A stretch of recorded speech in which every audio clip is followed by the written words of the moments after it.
Go for it. Hey, everybody. Welcome to First Reads, our online class that simulates some of the components of the first day of rehearsal for a production.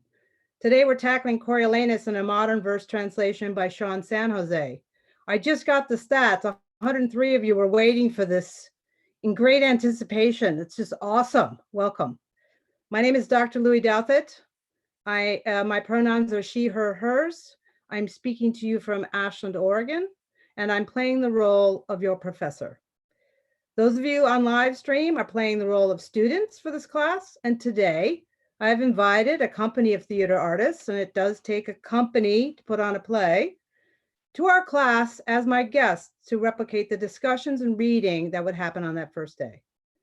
In 2004, I had the great privilege to attend a 2-week summer program for nonprofit art leaders at the Stanford School of Business, whose initials SOB still amuse me. You know, it's always the little things that bring joy. Right out of the gate, they wanted us to dismantle one of the most insidious and deadening responses in business. We've always done it that way. These 6 words can really put a damper on things, can't they? Perhaps you've heard this phrase from time to time. Perhaps you have even uttered it.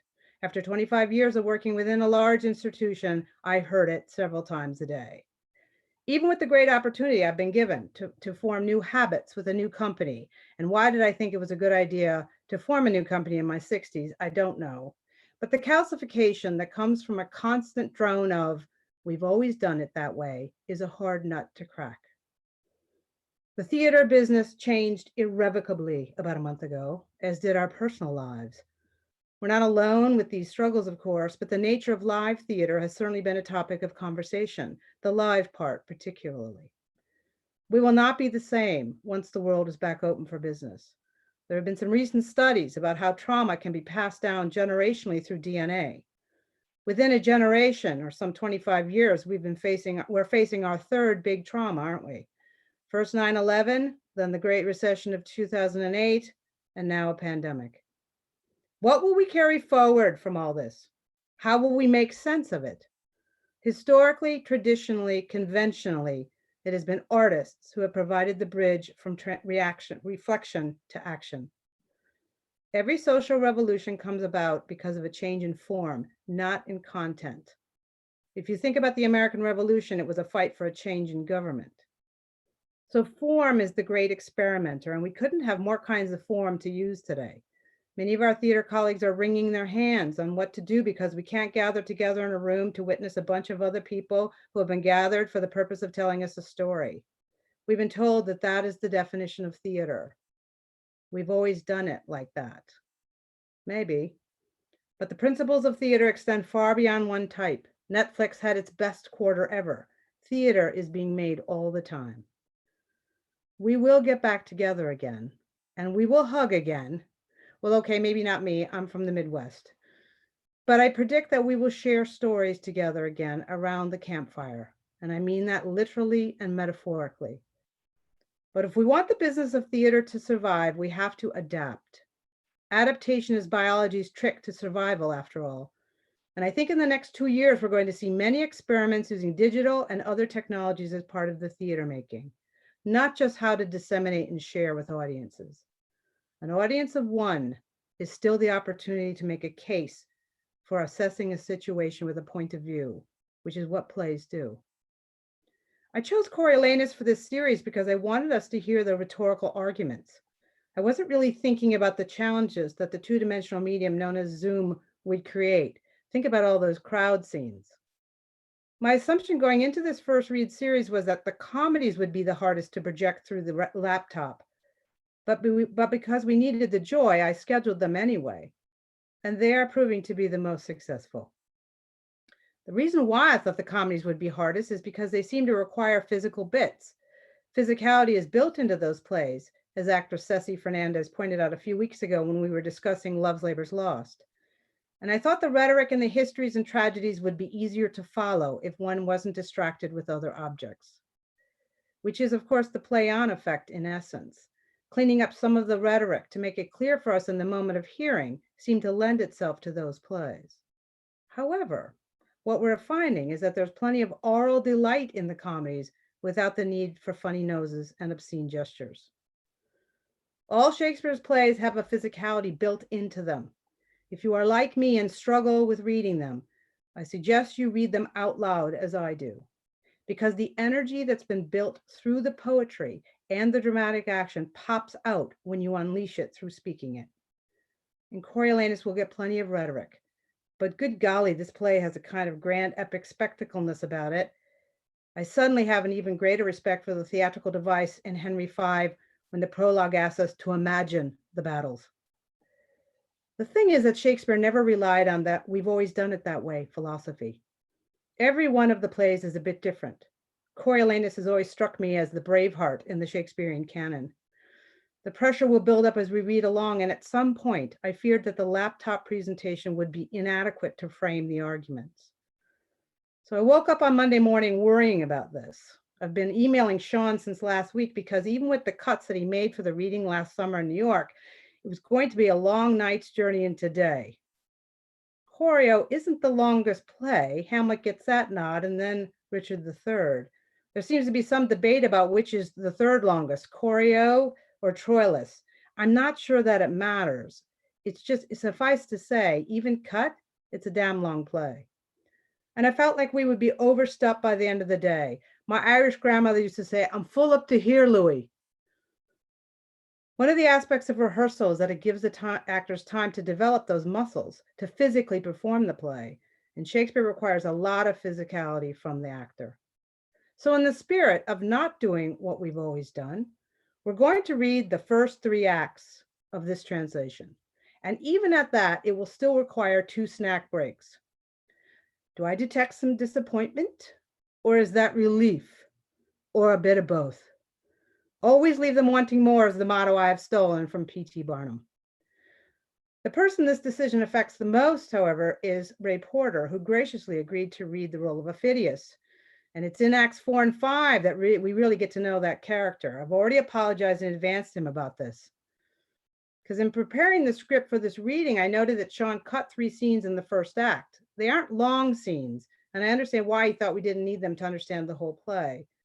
But one of the scenes was the first introduction of Aufidius to us. It's in the second scene of the first act. And so when we decided to just read the 3 acts, I reinstated some of those scenes. Shakespeare built his play bit by bit, and I know that we have to cut them for contemporary audiences.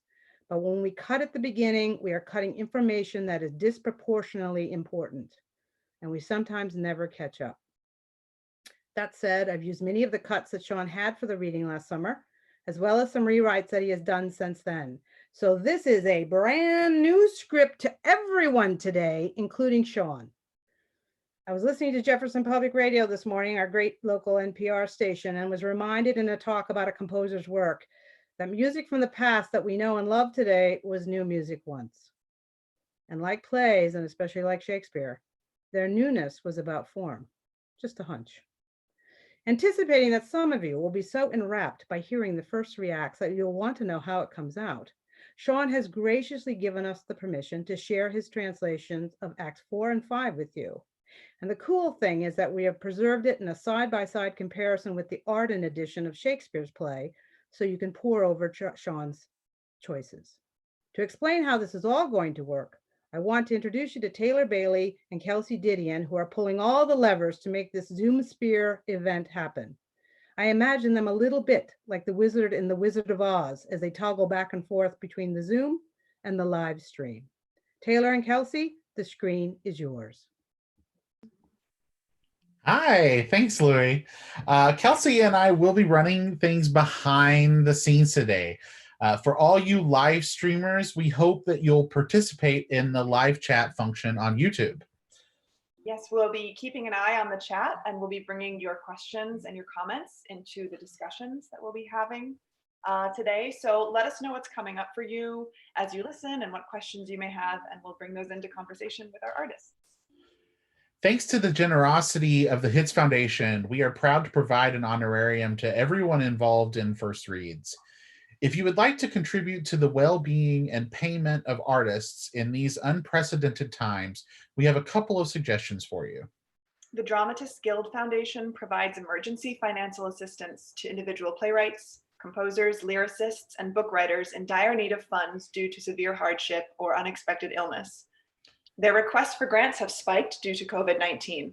They depend heavily on contributions from individuals like you, so they may continue to provide immediate relief to writers. Also, the Actors Fund.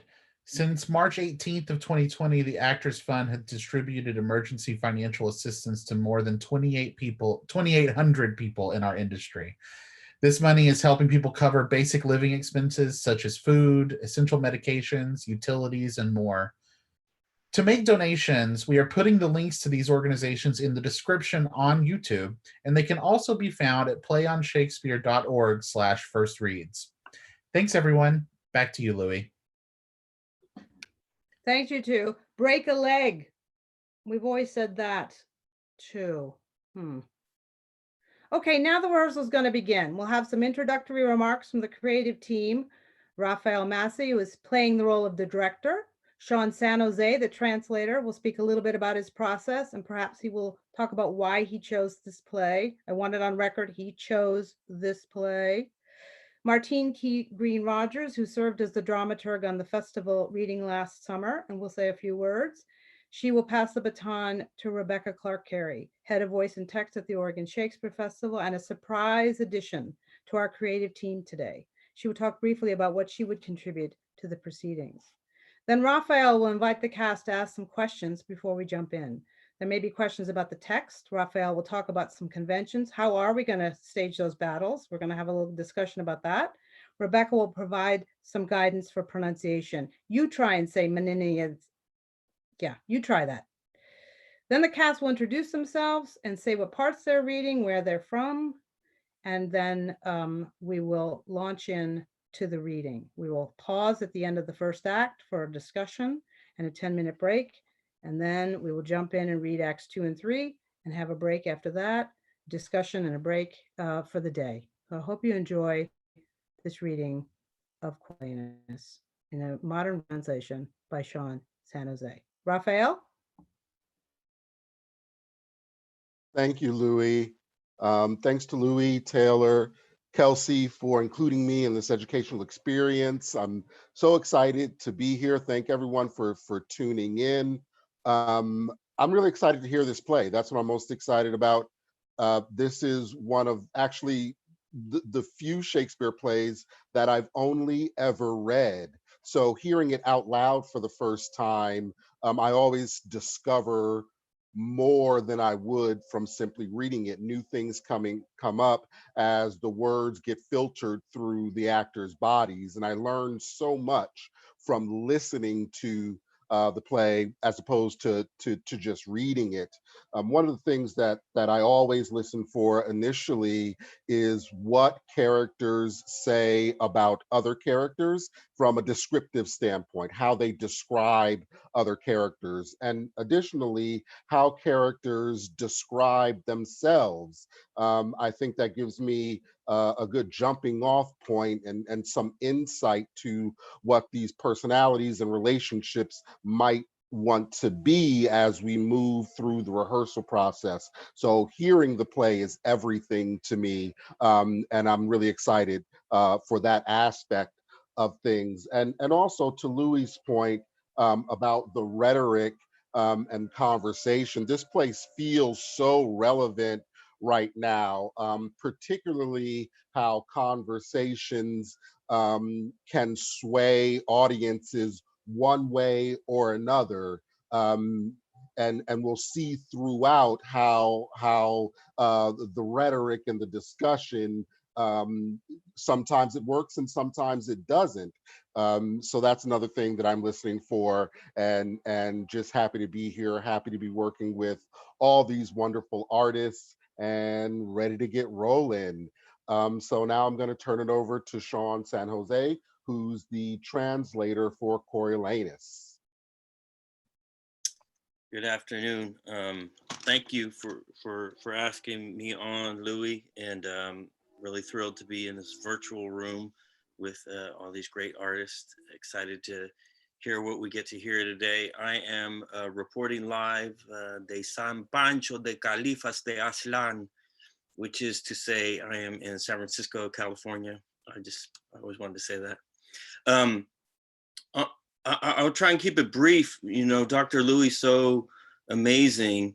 Louis covered a lot of the layers and the reasons to pick a play like this for this series. I will say very immediately, the thing that I responded to in the play is the parts of it that are about people and power, which sounds very basic, but what I mean by that is kind of a populist play for me. I think it's about power on a very basic street level. People needing, wanting representation, and in that way, it explores, I think, politics and politicians in a really emotional way. And so we picked this play, we started this translation before this hideous government thing took over our country, but you can see all of that reflected pretty viciously now, considering the times that we're trying to live through. Beyond that, I'll say, just for folks who haven't heard one of the play on, there's a really specific directive to it. I think the choice of the word translation is apt insofar as writers were given the directive not to change, cut, remove anything, including location, characters, character names, etc. So the modernness of it, I think, will come across in different ways, hopefully rhythmically. And for me, one of the biggest things, and the things that I feel most supported by Dr. Louis in this too, is that these plays are being filled with people that look like the world we actually live in, which I think is one of the biggest parts of translating Shakespeare for someone like me, to see a play that is filled with people of color and a majority women in any and all of the roles. And I think while that is not an adaptation idea that we would perform here today or read here today, it is an ethos that I thought about in translating these words, and hopefully will start to come alive, and certainly has come alive in the readings that we've done of it. And I know it is long, but I have to say, when we did this in the festival in New York in the summer, I mean, this shit jammed. So anyone that's worried about doing a play that seems like heck of long or whatever, I actually think this play is full of so much direct thought and emotion, concentrated, dense. Even the non-physical battle scenes are like battles, so it comes off pretty fierce. And the last thing I'll say, going back to people playing who they are in terms of phenotype and gender, I think that I imagine it much more that, as opposed to an adaptation idea where someone has to act like, I don't know, they're someone they're not in terms of gender or race or phenotype. I think that the great thing about the plays is about people and populism, so that includes everyone in it. So with that, I'm thrilled to hear all these great actors, and thank you again, Dr. Louis, for including me in this big adventure. I'm supposed to pass the mic, but I don't know who to pass the mic to. You're passing it to me, to Martine. Hi, I'm Martine Green Rogers. My pronouns are she, her, hers. I'm coming to you from the beautiful and rainy West Hurley, New York, and I am playing the part of the dramaturg. Dun, dun, dun. And I'm very excited to be here. I think for me, one of the things that I teach at the State University of New York at New Paltz, and one of the things I'm always shoving down my students' throats is the age-old question, why this play now? And I think this play definitely answers that question. If anything, I don't know how many of you had a chance to see it, but James Shapiro had an article on April 8th entitled "The Shakespeare Play That Presaged the Trump Administration's Response to the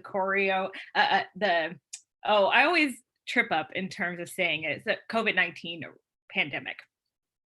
And as Shapiro says in the article, and I quote, The casual insults, the condescension, and the refusal to accept responsibility will be familiar to anyone, end quote.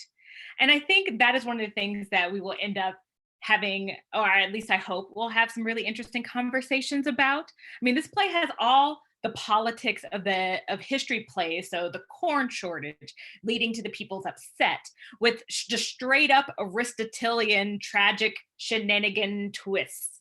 And in the end, the politics fall away, and you're left with this tragic tale led by a central character with an internal tragic flaw, which I think is the tragic flaw that gets most of our most characters, which is pride. And it's pride coupled with a really strange relationship with and psychological dependence on his mother, but that's a whole nother story, and we'll talk about that some other point. But Shakespeare does an amazing job of laying out the foundations for Coriolanus's fall from just the moment the play even begins. And the thing that I think is so exciting and stimulating about what Shakespeare does is that you can see in some respects Coriolanus's point of view too. Like, Shakespeare maps out a very interesting lead character for us.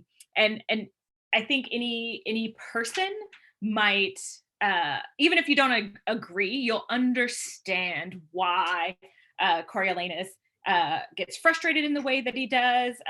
And sometimes you share in the frustrations and sometimes you don't. But essentially, Shakespeare shows us that just because you may think that you're smarter or braver or some sort of other thing than someone else, that the purposeful flaunting of it may not always be the smartest thing you want to do if you want people to follow you or respect you.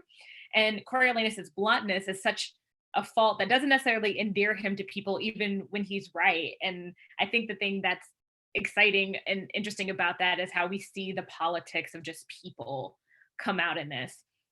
And the play really places him in an ironic situation, which I'm not going to give away. You're just going to find this out as we move through the play. But it demonstrates a basic theme in Shakespeare's tragedies that I think needs to be highlighted, which is that great strength is interwoven with great weakness. There's no person who is completely untouched by the fallacies of humanness.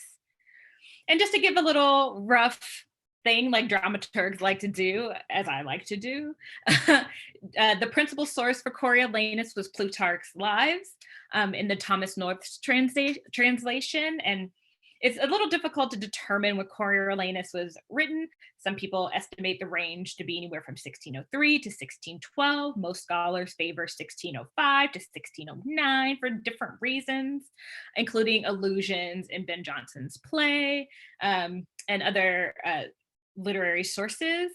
But really, the most amazing thing about this is that this play was initially published in the First Folio and was probably printed from Shakespeare's own manuscripts or file papers. And so the fact that we have this play to even enjoy at this moment and to have conversations about its contemporary relevance is amazing. So with that note, I'm going to pass this over to Rebecca Clark-Carey, our amazing voice and text person who's joining us today. Thank you, Martine. I miss you.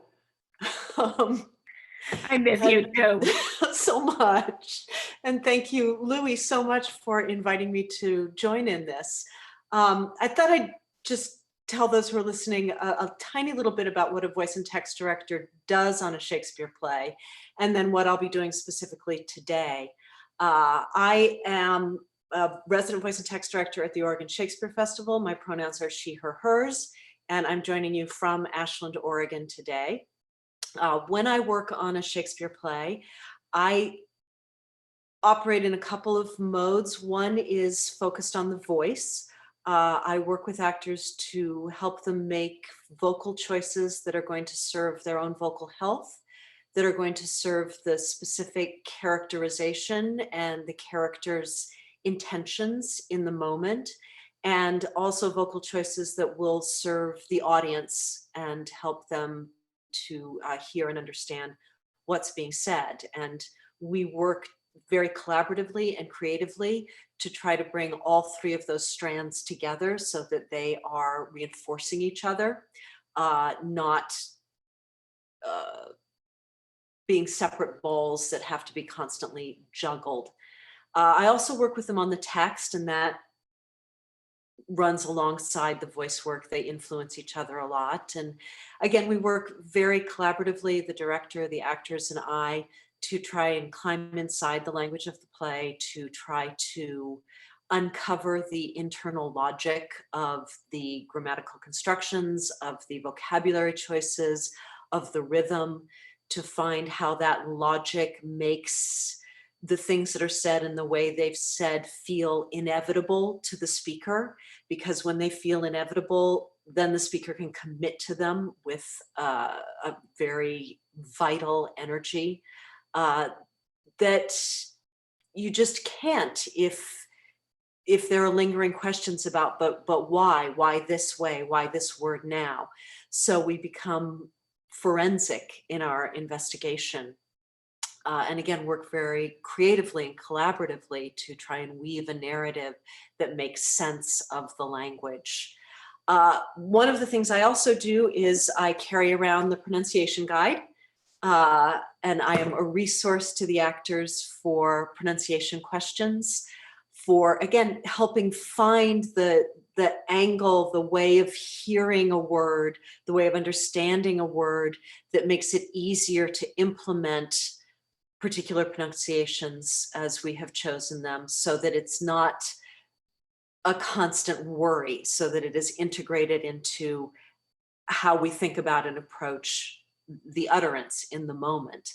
And pronunciation is often fairly straightforward. Names are said the way they're said.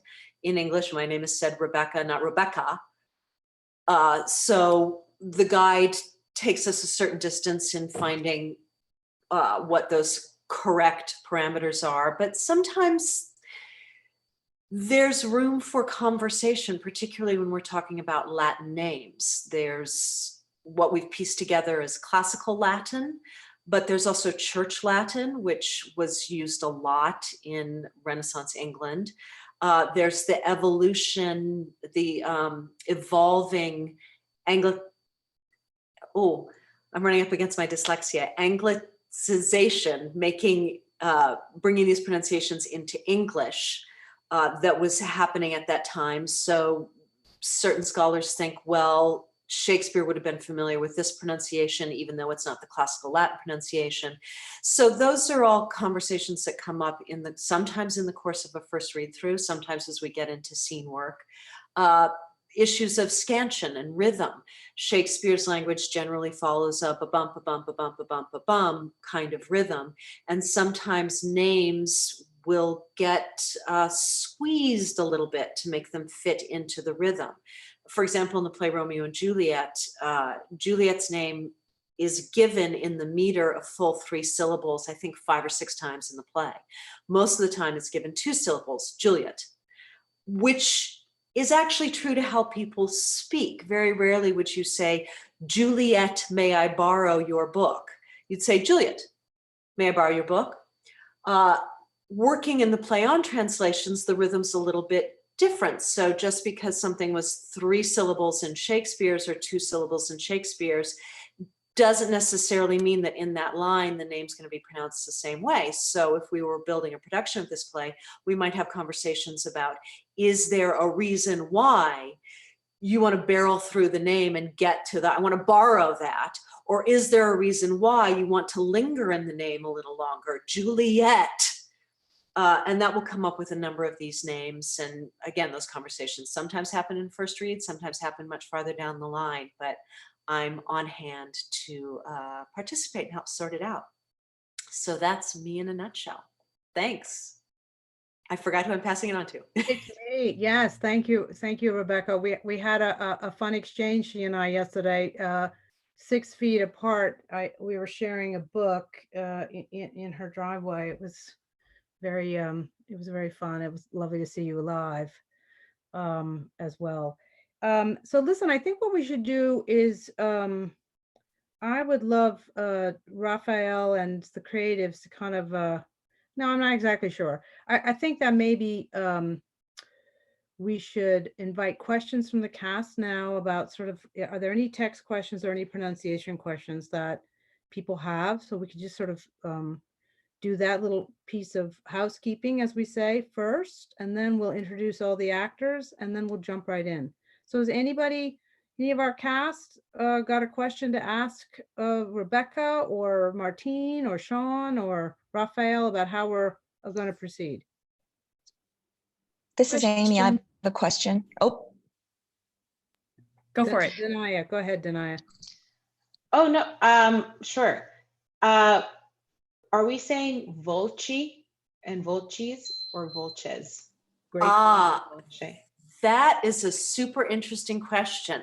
And I had a long discussion with my husband, who was trained in classical Latin, about that the other day. So there are a couple schools of thoughts on that, and I think we can, Raphael, please chime in, or Sean, decide as a group what direction we want to go with this.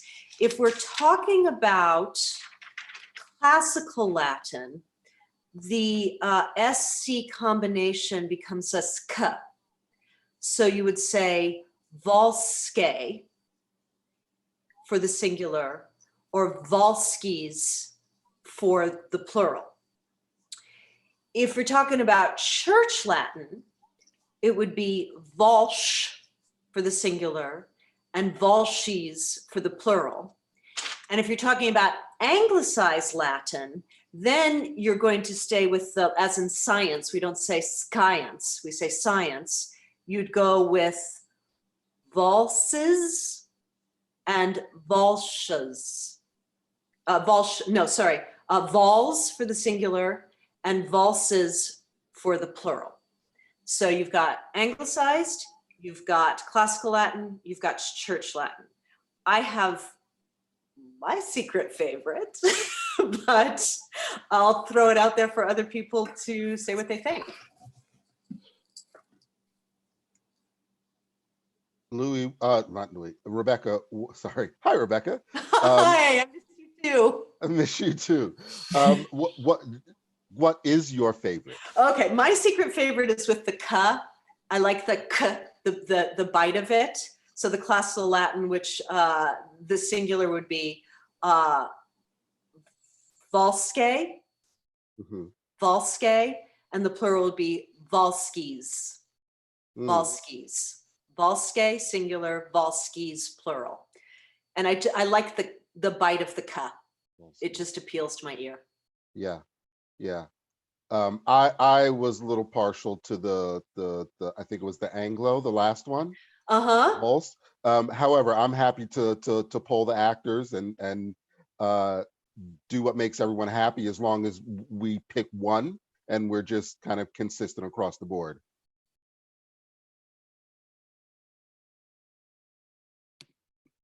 So Danaya, do you have a preference, since it was your question initially? I always like to go with how it would sound in the language. So volske and volskis, I'd go with that. Sure. Great. Anyone else have strong objections or want to weigh in on it? I agree. Great, volske it is. And Right, I did will I say that right? This is a first read, and consistency is a beautiful thing, but if something else comes out of your mouth, I'm not going to have steam coming in my ears in my little corner. I really don't care.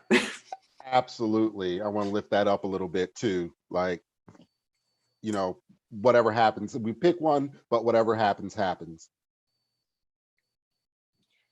I had a question about, is it Martius or is it Martius? Caius Martius? Martius. Martius. So would that be the same for Lartius? Yep. Titus Lartius? Yep. And then Meninius? Yeah, Meninius. Meninius. Yes. Oh, Again, if I something else didn't comes know out of your that. mouth, it's not the end of the world. That helps. Rebecca, are there any kind of, just like you mentioned, you know, the Latin names, which always comes up in the Roman plays, and I know there's always conversations surrounding those. Are there any like kind of broad general things to in terms of a way to approach it when we come across these names that we may have never heard out loud before? Generally, your TIU is sh. That comes up fairly frequently. So in Martius, one that kind of surprised me because the character's name is Coriolanus. The place name is quite different. The place name is Coriolanus. And that, when I was looking them up, went, oh, right, I'd forgotten that. Sometimes I say it differently in my head because I have the character name in my head. So again, if something else comes out of your mouth, no big deal. But the Latin pronunciation is Coriolanus. That was another one that I thought might not be what people would expect. Most of the others are more or less what you expect. Cominius, Junius, Nicanor, Aufidius are generally pretty predictable from how they're spelled. Volumnia, not Volumnia. There. Yep, that's my list. Great, And is it thank you. Coriolanus? If it's, say it again. So Coriolanus is the name of the character. He becomes Right. Coriolanus, but the Right. place name, Yes. which is said very frequently in these acts, is Coriolanus. Hui. All right. well, Coriolanus. Hey, I'm glad we have left this to experts to do. Awesome.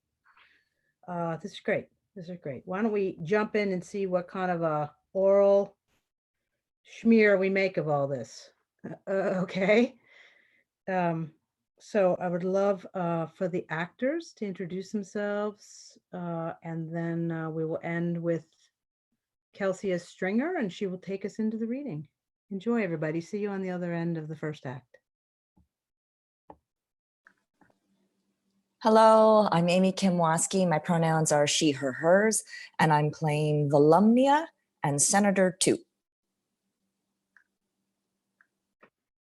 Hello, everyone. I am Channie Waites. My pronouns are she, her, hers. I am playing Citizen 1, Virgilia, and Soldier 1. Hi, everyone. My name is Chianza Uche. My pronouns are he, him, his, playing Cominius, Coriolanus Senator 2, Citizen 3, and I'm in Connecticut.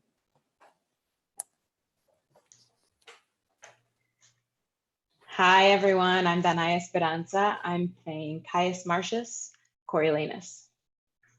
And my pronouns are she, her, hers, and I'm in Tampa, Florida. Hey, everybody. My name is Jake Hart, he, him, his, and I'm playing Junius Brutus. Hi, everyone. My name is Jessika Williams. I'm in Stanton, Virginia right now. My pronouns are she, her, hers, and I am playing Titus Lartius, Citizen 4, Coriolanus Senator 1, and Noble. Hi, everybody. My name is Lisa Kitchens. My pronouns are she, her, hers. I am here in Brooklyn, New York, and I am playing a lot of messengers and gentlewoman and Citizen 6 and Paige. Hey everybody, I'm Nat Cassidy coming at you from Queens. Pronouns are he, him, and I'm playing Meninius. Hey, y'all. I'm Nemuna Ceesay, she, her, hers. I am in Union City, New Jersey, and I am reading Senator 1, Lieutenant, Herald, and Citizen 5. Hey everybody, I'm Ray Porter, Pasadena, California. I'm playing Tullus Aufidius, Citizen 7 and Senator 2.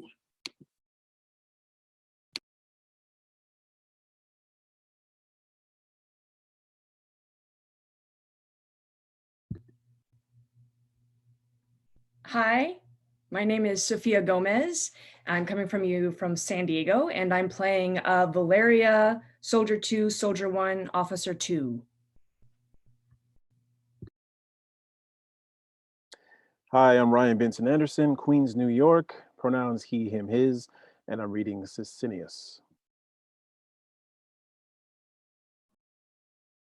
Hello, I'm Kelsey Didion. My pronouns are she, her, hers. I'm in Chicago, and I will be reading stage directions, and I'll also be the stringer. So as the stringer, I'll be jumping in and taking over for folks if they start to have connection issues with Zoom. So you might see me pop in and play any number of people today.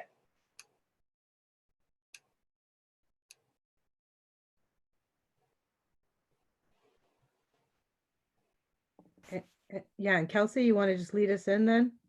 That'd be great. All right. Coriolanus by William Shakespeare, in a modern verse translation by Sean San José. Dramaturgy by Rob Melrose and Martine Green Rogers. Act 1, Scene 1. Rome, a street. A group of outraged citizens enters with weapons in hand. Before we go further, let me talk. Talk then. You all really are ready to just die before starving to death? Yes, ready. First, you all know Caius Marcius is the chief enemy of the people. We know it. We know it. Let's kill him and we can have corn at our price. Is that the plan?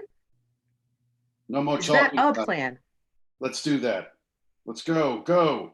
One word, fellow citizens. We are counted as the poor citizens by the aristocracy's wealth. The excesses they spill out could fill us all. If they provide for us just their surplus while they're fresh, we could say they acted humanely. But they think we are too much. The depths of our poverty, the bane of our misery, just an inventory of their overabundances. Our suffering fills them up. Let's avenge this using our clubs before we become sticks. The gods know, I say this hungry for bread, not thirsty for revenge. Will you make your specific target Cassius Mauritius? Get him first. He's a dog to the common people. Won't you consider what he has done for his country? Yes, very well. And I would be good to give a great review for his work that he pays himself by feeding his pride. Hey, no need to speak so viciously. I'll say to you, what he has done so famously, he did for that fame alone. Though those of more generous conscience can say it was for their country, for his mother, to feel proud of himself, which he is, to heights above his own skills. What he cannot help in his nature, you cannot count as a vice of his, but you can't go so far as to say he is greedy. If I can't say that, I won't like other accusations against him, for he does have his faults in excess and on and beyond. What's the shouting for? The other half of the city is rising up. What are we doing arguing here? Let's go to the Capitol. Come on, come on. Wait, who's coming? Good Meninius Agrippa, one who's always loved the people. He is honest enough. I wish everyone else were. My people, what is that in your hands? Where are you off with bats and clubs? What's happened? Speak, please.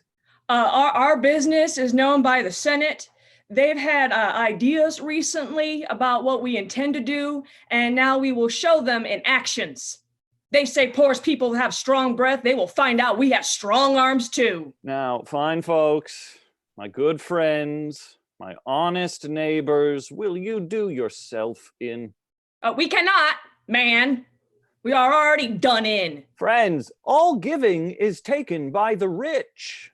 With all your wants, with all your suffering in this wasteland, you may as well swing at the heavens with your clubs than strike them out against Rome, whose way of forcing their will on folks is by cracking 10,000 curbs of stronger pieces in two that forever will land in your way. For this imbalance, the gods, not the rich, make it so, and you put your knees to them, not your arms, for help. And heads of state, who care for you like fathers, and then you curse them as enemies. Care for us? Truth is, they never cared for us.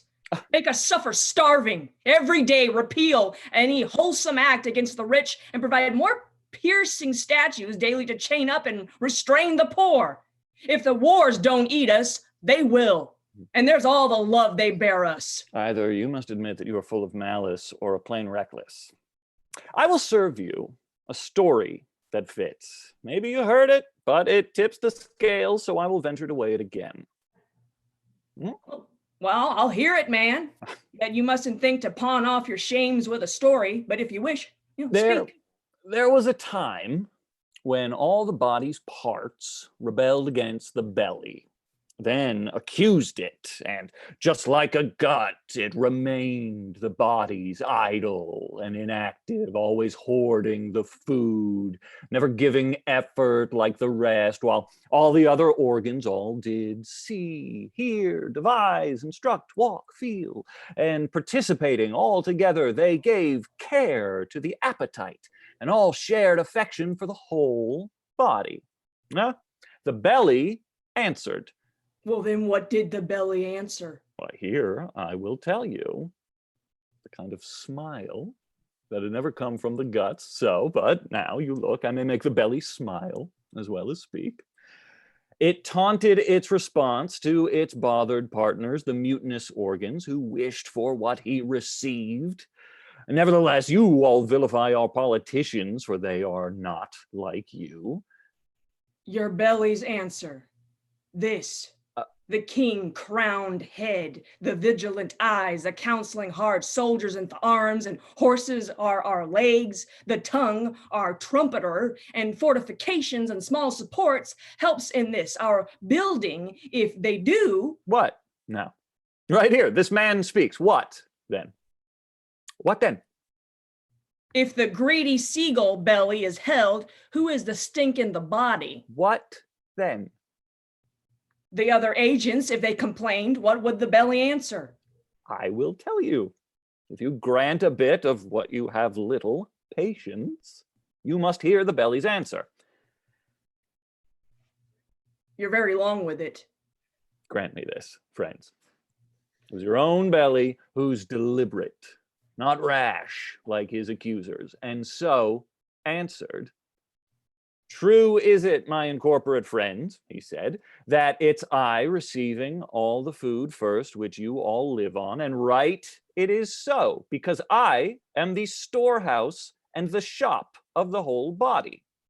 But if you do remember, I send it through the rivers of your blood, even to the court, the heart, to the seat of the brain, and through the channels and roads of man, the strongest nerves and smaller low veins that receive their full supply, all through me, all they live by. And to you, all at once, you, my friends, all this, the belly says, hear me. Yes, okay. Though you all at once can't see what I do deliver out to each, yet I can do accounting and prove all receive their flour full, for you of all, and leave me with the husks.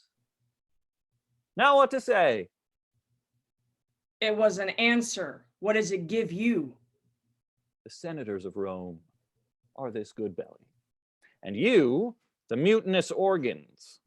Now examine their counsels and their cares, digest things fully, touching the welfare of all. You will find no public benefit to be received, but it proceeds or comes from them to you, and in no way from you all. What do you think? You, the great toe of this assembly. Me, the great toe. Yeah, why a great toe? For that being one of the lowest, basest, poorest of this wise rebellion, you are leading. You hound dog. Lowest rank, blood to run. You race forward first to win some leverage, but get your battle clubs and bats ready. Rome and her rats are too ready to battle, so one side will feel the beating. Enter Caius Marsus. Oh, Marcius! Hello. What's the matter, you motley crew? What? Rubbing the poor itch of your opinion, make yourself scabs? We wait on your good word. The one who freely offers good words to you will only flatter beyond abhorring. What is it you wish for, you dogs, who like neither peace nor war? One scares you, the other makes you complacent. To trust you is to look for lions and to find hares, and for foxes, geese. You are not steady. No more than a coal of fire upon ice or hail in the sun. Your great virtue is to make honorable the one who has been punished and curse the justice served. Who deserves greatness deserves your hate, and your instincts are as an obese appetite desiring most what increases your sickness. Whoever depends on your favors swims with fins of lead and chops down oaks with moss. So trust you? Hang you! With every minute you change your mind and call noble now who was just your foe. Call villain your hero. What's the matter in these righteous areas of the city? You scream against the old government who, under the gods, you hold respect. Elsewise, you'd feed on one another. What are they asking? For a free rate on all corn that they say the city is full of. Hang on, they say. They'll sit round the fire and act like they know what's done in the capital, who is to rise, who thrives and who declines, take sides and give out projected alliances, making parties strong and weakening those not standing their way beneath their beaten shoes. They say there's full grain. If the nobility would drop their pity and let me use my sword, I'll make a quarry with these thousands quartered slaves as high as I could pitch my spear. No, they are almost completely persuaded, and even though they do lack discretion, still they are cowardly. But I do ask, what happened with the other folks? Disbanded, hang them. They said they were starved, gasped out proverbs that hunger broke stone walls, that dogs must eat, that meat was made for mouths, that the gods didn't send corn for just the rich alone. With these bits, they vented their complaints, then being answered and granted a petition, a strange one, to break the heart of generosity and make bold power bare. They threw their caps as they would hang them on the horns of the moon, shouting down nobles. What were they granted? 5 tribunals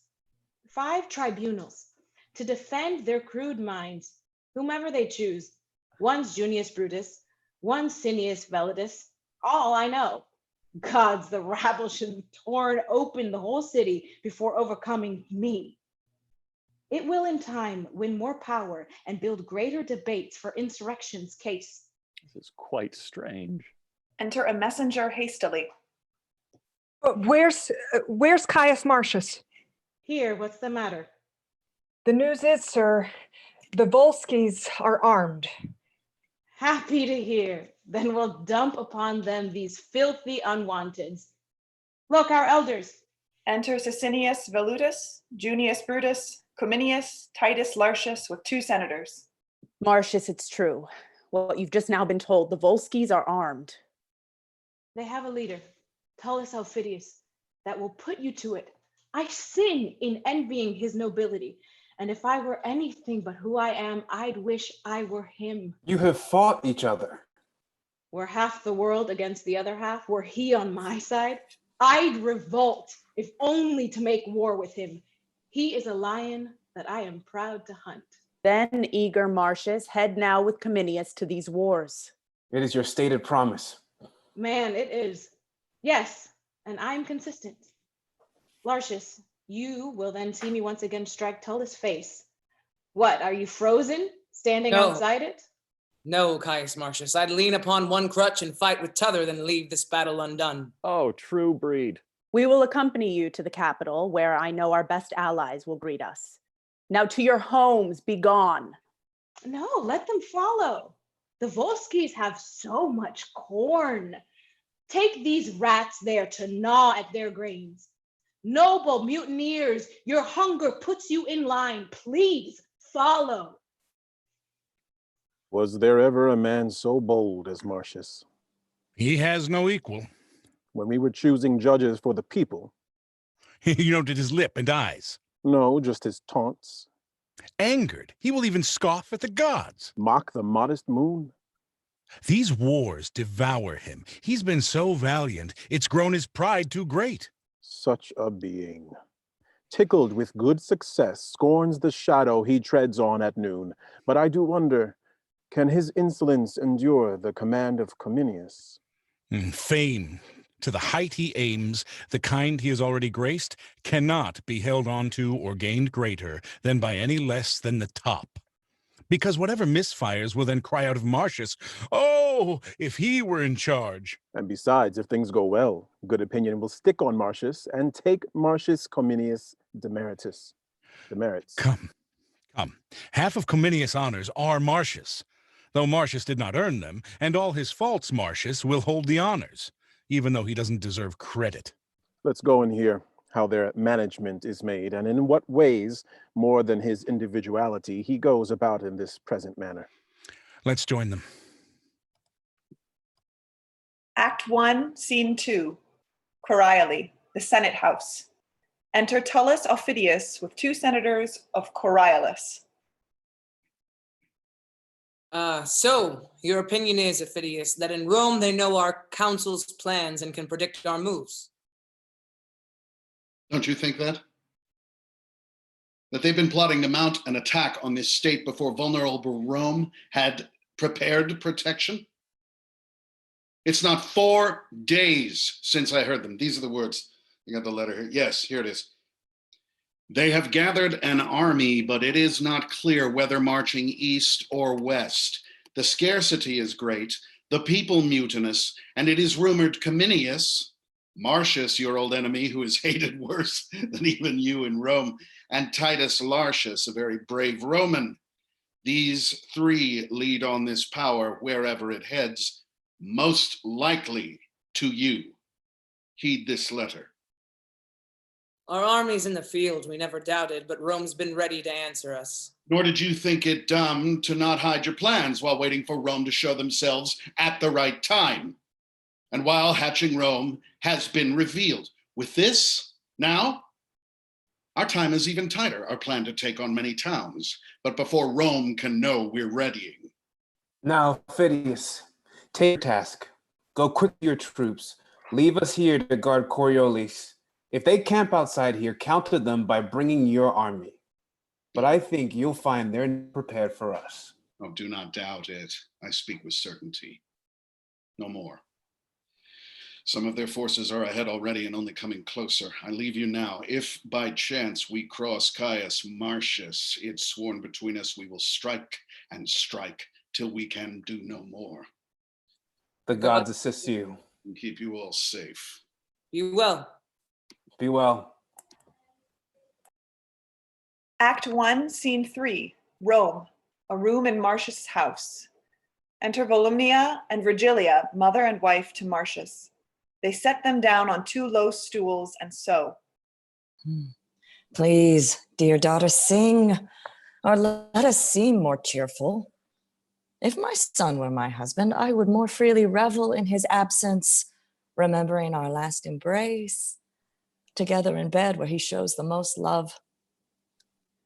When he was not yet born, and only my son inside my womb, when the beauty of youth cast all gazes his way, I wondered then how honor would come to this being. He'd be no greater than a picture on the wall if glory did not ignite him. So I was happy to let him seek out danger in the greater chance he'd find his fame. To that cruel war I sent him, where he returned, his head encircled in crowns of victory. But if he died in the battle, madam, what then? Then his reputation in war would become my son. In those, I would have found my descendants. Hear me attest openly. If I had a dozen sons, I would love them all alike, and none less dear than your and my good Martius. I would rather have 11 die nobly for their country than one live effortlessly out of action. Enter a gentlewoman. Madam, the Lady Valeria is here to visit you. Please allow me to go off to retire alone. You really shouldn't. I think that is your husband's drum coming. Watch him pull Aufidius down by the hair like children fleeing a bear of the Volskis. I can see him stomp so and call so. Come on, you cowards. You were born in fear, though you were born in Rome. His bloody brow with his bandaged hand wiping, off he goes like a farmer to mow every bit, either that or lose his wages. His bloody brow? Oh dear, no blood. Oh, go away, you child. Blood covers a man more than gold gilds a trophy. Oh, even Hecuba's bosom did not look lovelier than Hector's forehead when it spit forth blood with contempt at Grecian swords. Tell Valeria, we are ready to welcome her. Heavens bless him against ruthless Aufidius. He'll beat Aufidius head below his knee and tread upon his neck. Enter Valeria. Well, my ladies, good day to you both. Sweet madam. I am happy to see you, dear lady. How is your little son? I thank you, dear lady. Well, good madam. He would rather see and hear soldiers in battle than listen to his schoolmaster. Oh my word, the parent's son, straight off the tree. I swear he is a very pretty boy, truly. We just spent a half an hour on Wednesday together. He has such a determined demeanor. I saw him run after a gilded butterfly, and when he caught it, he let it go again, and after it again, and over and over and over, and he comes up and up again, and he catches it again. Whether falling down enraged him or however it was, he did set his teeth and he tear into it. Oh, I swear, how he broke it apart. As is his father's nature. Indeed, yes, a good child. A little devil, madam. I'll tell you some excellent news about your husband. Oh, dear madam, there cannot be any yet. Truthfully, I'm not playing with you. News came about him last night. Truly, madam? In earnest. It's true. I heard a senator say it. This is it, okay. The Volskis have an army coming, and General Cominius has gone with them with part of our Roman power. Your lord and Titus Lartius are settled in their city of Coriolanus. They do not doubt that they will prevail and will make wars brief. This is true, on my honor. And so I say, come with us. My dear, leave her alone how she is for now. Please, Virgilia, throw away your solemnness out and come along with us. No, trust my word, madam. Really, I must not. I wish you happiness. Well then, farewell. Act 1, Scene 4, before Corioli. Enter Martius, Titus Lartius with drum, a trumpeter, and colors, with captains and soldiers. A messenger comes to them. News comes now. I'll bet you they have battled. My horse to yours, no. It's done. Bet. So, has our general met with the enemy? They can see each other, but have not spoken yet. So your horse is mine? I'll buy him from you. No, I won't sell or give him. I'll lend him to you for half a century. Call out the town. How far away are these armies? Within a mile and a half. Then we will hear their calls and they will hear ours. By the gods of war, pray let us be quick. we with steaming swords may march forward to help our friends in the field. Sound the alarm. They sound an enemy response. Enter 2 senators with others at the walls of Coriolanus. Is Tullus Aufidius within your walls? No, nor no man that fears you any less. That's lesser than a little. Drum far off. Here are Here. drums. Is that me? Yes, it is. Here, our drums are bringing our youth out. We'll break our walls before they'll stockade us in. See our gates, which may seem shut, are barely pinned up. They'll open by themselves. Trumpet alarms far off. Listen, far off. There is Aufidius. See the work he's done against your sliced army. Exit Volskins from the wall. Oh, they are at it. Their loud sounds are our warning. Scale up now. Enter the army of the Volskis. They don't fear us. They open their city. Now put up your shields before your hearts and fight with hearts more proven than shields. Go, Titus. They do so loathe beyond our imagining. It has me sweating wrath. Come, my soldiers. Whoever retreats, I'll take him for a Volsk, and he will feel my blade. Trumpet alarms. The Romans are beat back to their trenches. Enter Martius, cursing. All the contagion of the South, light on you, you shames of Rome. You heard of boils and plagues plaster you all over. You will be abhorred more than seen, and one will infect another even miles apart. You small souls of geese that bear the shapes of men. Oh, how you run from slaves that apes would beat. Pluto and hell, all hurt behind, backs red and faces pale with flight and fevered fear. Go whine, run home, or by the fires of heaven, I'll leave my foe to make wars on you. Look at it. Come on, stand strong. We'll beat them back to their wives as we storm back to our trenches. Follow us. Another alarm, and Martius follows the Volscian army to the gates, which are opened. Now gates open. Finish second units. Attacking will find the way to the prize, not those fleeing. Watch me and do the same. The Volscian army retreats through the gates, and Martius follows them.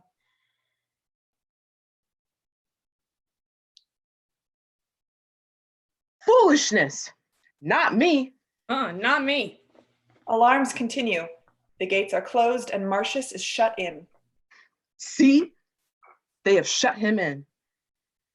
To the pot! I see him for stewing! Enter Titus Lartius. What has happened to Martius? Slain, man, no doubt. Following the fleers at their very heels, he enters with them, who then suddenly clapped shut their gates. He is now all alone to answer all the city. Oh, dear man, who sensibly outdares his senseless sword, and when it blows, stands up. You have lost, Martius, and grand carbuncle, as big as you are, is not so rich a jewel. You are a soldier, even in the censor's eye, fierce and terrible, not only in strokes, but in your grim looks and the thunder-like percussion of your sound. You made your enemies shake, as if the world were feverish and trembled. Re-enter Martius, bleeding, assaulted by the enemy. Look, sir. Off with him, or become remains as well. They fight, and all enter the city. Act 1, Scene 5. Within Coriolanus, a street. Alarms continue, still far off. Enter Martius and Titus Lartius with a trumpet. To him. There is the man of my soul's hate. Aufidius, piercing our Romans. Then valiant Titus, take sufficient numbers to make the city safe, while I and those that have spirit will hurry to help Cominius. Worthy sir, you bleed. Your battle has been too violent to dare a second charge now. Do not praise me. My work has not even warmed me. Farewell. No, my bloodletting is more curative than dangerous to me. I'm off to Aufidius to soon appear and fight. Goddess Fortune, may she please fall deeper in love with you and misguide enemies' swords. Soldiers, victory waits for you. May she be the dearest friend to you. And now, farewell then. You are most worthy, Martius. Go, sound your trumpet in the marketplace. Call forth all the officers in town so they may know our planning. Go! Act 1, Scene 6, near camp of Cominius. Enter Cominius with soldiers. Breathe, my friends. Well fought. We've come off like Romans, neither foolish in our stances nor cowardly in rest. Believe me, we will be charged again. While we have struck in bursts and carried on the gun, heard the charges of our friends. The Roman gods lead their successes as we wish for ours. That both our powers, with smiling fronts, forces intact, will give us thank sacrifice. Enter a messenger. Your news. The citizens of Coriolanus have initiated and given Lartius and Martius battle. I saw ours driven into their trenches, and then I headed away. While you truth, I don't think you speak. How long has it been? Over an hour, sir. Not even a mile. We heard their drums a bit back. How could you, in a mile, cover an hour and bring your news late? Spies of the Volskis held me, chasing, so I was forced to spin 3 or 4 miles around, or else I'd have, sir, been in half an hour with report. Enter Martius. Who is here? That does appear like he were flayed. Gods, is the stamp of Martius. I have previously seen him so. Am I too late? Yes, if you're not covered in others' blood, but clean your own. Oh, let me hug you in my arms and hear the sound in my heart as happy as when my wedding day was done and candles burned to bedtime. They embrace. Finest warrior. How is it with Titus Lartius?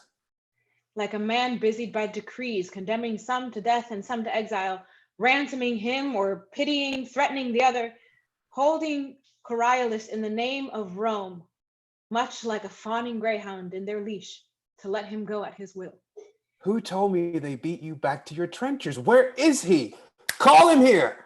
He did report the truth, but for our gentlemen, the rank and file, a plague, tribunes for them. The mouse ne'er shunned the cat as they did squeal from rascals worse than them. But how did you survive so? Will the time serve to tell? I don't think so. Where's the enemy? Are you lords of the field? Are you lords of the field? If not, why stop until you are that then? Martius, we have fought at disadvantage and did retreat, gaining our goal. How do their troops stand? Do you know which side their trusted soldiers stand? I would guess, Martius, their bands in the forefront are the Entietes, and the most trusted commands, Aufidius, their true heart of hope. I do implore you, from all the battles we have fought, from blood we have shed together, by the vows we have made to remain as friends, that you send me straight against Aufidius and his Entietes, and that you do not delay the present, but fill the air with our swords and lances raised. We prove it now, this hour. Act 1, Scene 7. Titus Lartius, having set a guard upon Coriolanus, going with drum and trumpet toward Cominius and Caius Martius, enters with a lieutenant, other soldiers, and a scout. So, have the gates guarded. Keep your duties as I've set them down. If I send word, dispatch 100 men to our aid. The rest will serve for a short hold-off. If we lose the field, we cannot keep the town. Don't fear for us, sir. So, then shut your gates next. Our guide, come, lead us to the Roman camp. Act 1, Scene 8. A battlefield between the Roman and Volskins camps. Alarms, as in battle. Enter Martius and Aufidius at several doors. I'll fight with no one but you, for I do hate you worse than a promise breaker. We hate alike. Gorgon doesn't even own a snake I abhor more than your envied fame. Stand and fight. He who budges first dies the other's slave, and the gods doom him after. If I fly, Martius, chase me like a cat. Inside of 3 hours, Tullus, I alone fought in your Coriolanus walls and gained my goals. It is not my blood that you see me masked in. For your revenge, wrench your power to its highest. Were you bully Hector, the root of your bragging ancestry, you would not escape me here. Here they fight, and some Volskis come to the aid of Aufidius. Meddling and cowardly, you have shamed me with your damned helping me. Martius fights till driven in breathless. Act 1, Scene 9, the Roman camp. Alarms. A retreat is sounded. Flourish. Enter at one door Cominius and Lartius with the Romans. At another door Martius with his left arm in a scarf. If I told you of this day's battling, you your deeds. But I'll report it, while senators will mingle tears with smiles, where great noblemen will listen and shudder, then marvel. Where ladies will be shocked and happily tremble here more. While the dull tribunes with the musty senators who hate your honors will say, holding their hearts, we thank the God our Rome is such a soldier. Yet you came but to a bite of this war feast. Their dining was before. Please now, no more. My mother, who has a birthright to exalt her kin, when she praises me, it grieves me.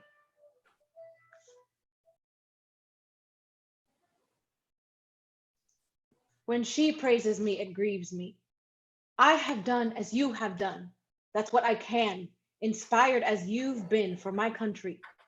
He who achieved good intentions has outdone my action. You will not be the grave of your deserved due. Rome must know the value of her own. It be a concealment worse than a theft, no less than slander. Hide your deeds, and to sense that which to their peak of praises attended would even seem modest. So I beg you, as a sign of what you are, not to reward what you have done before our army hear me. I do have some wounds on me, and they smart to hear themselves remembered. If they were, they might fester against ingratitude and tempt themselves death. Of all the horses, we've taken good ones and many. Of all the treasures in this city we have gathered, we furnish you to the 10th to take reward before the common distribution at your choosing. I thank you, General, but cannot make my heart consent to take a bribe to pay for my sword. I refuse, and stand with my common share with those who have witnessed the doing. A long flourish. They all cry, Martius, Martius, cast up their caps and lances. Cominius and Lartius stand bare. May these same instruments you desecrate not sound again. When these drums and trumpets play to flattery, let courts and cities be made of all false-faced pleasing. When steel grows soft as the parasite silk, let him be made into an armor for wars. No more, I say. Just because I haven't wiped my bloody nose or defeated some wretch, which unnoticed many others have done, you shout for me in accolades full of hyperbole, as if I loved my small deed to be fed in praises sauced with lies. Too modest are you, more cruel to your good report than grateful to us who give it true. Some patience. If you get incensed at yourself, we'll put you, like one who means to harm himself, in manacles and then safely speak with you. So know it, as to us, to all the world, that Caius Marcius wears this war's garland. And as a grand token, my grand stallion, let the camp know I give him with all the trappings. And from now, for what he did before Coriolanus, call him with all the applause and uproar given, Caius Marcius Coriolanus. Wear that added title nobly always. Flourish, trumpets sound and drums. Caius Marcius Coriolanus. I will go wash, and when my cheeks are clean, you will discern if I blush or not. No matter, I thank you. I plan to saddle your steed, and at all times to uphold your grand addition to the weight of my power. Then to our tent, where before we rest, we will write to Rome of our success. You, Titus Lartius, must return to Coriolanus and send to Rome their chiefs, who then can negotiate for their own good and ours. I will, dear sir. A flourish of cornets. Act 1, Scene 10, the camp of the Volskis. Enter Tullus Aufidius, bloody with a soldier. Town's taken. It'll be given back in favorable condition.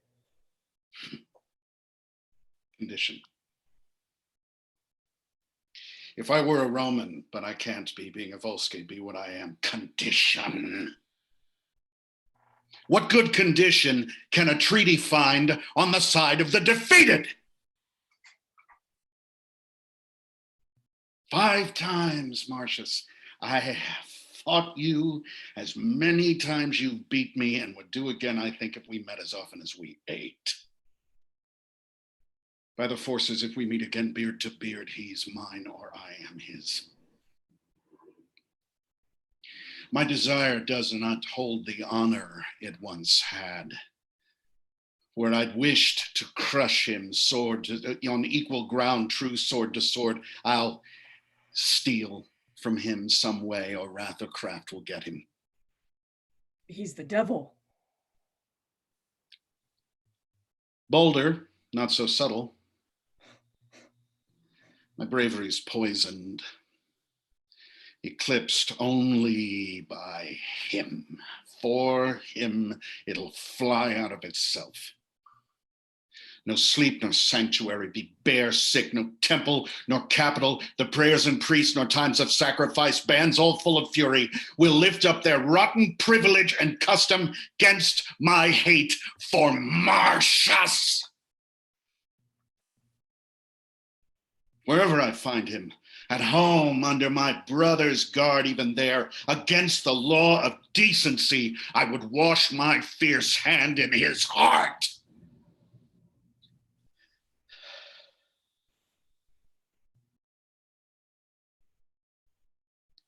Go to the city. Find out how it's being held and who are now the hostages for Rome. Won't you go? I'm expected at the cypress groves. I ask you, it's south of the city mills. Bring me word then how the world goes. And to that pace, I'll follow on my journey. I will, sir. Act 2, Scene 1, Rome. Hold on. And that, we're going to take a pause. And that, ladies and gentlemen, was just Act 1. So can we bring everybody in into the screen for a second and talk a little bit about what just happened? I lost. Yeah, you did. But also at the same time, you set in motion, like, you know, how it's going to happen the next, you know, what's going to happen the next time. It's like this beautiful, when something ends with Shakespeare, he's also beginning something at the same time. I mean, it dovetails kind of spectacularly.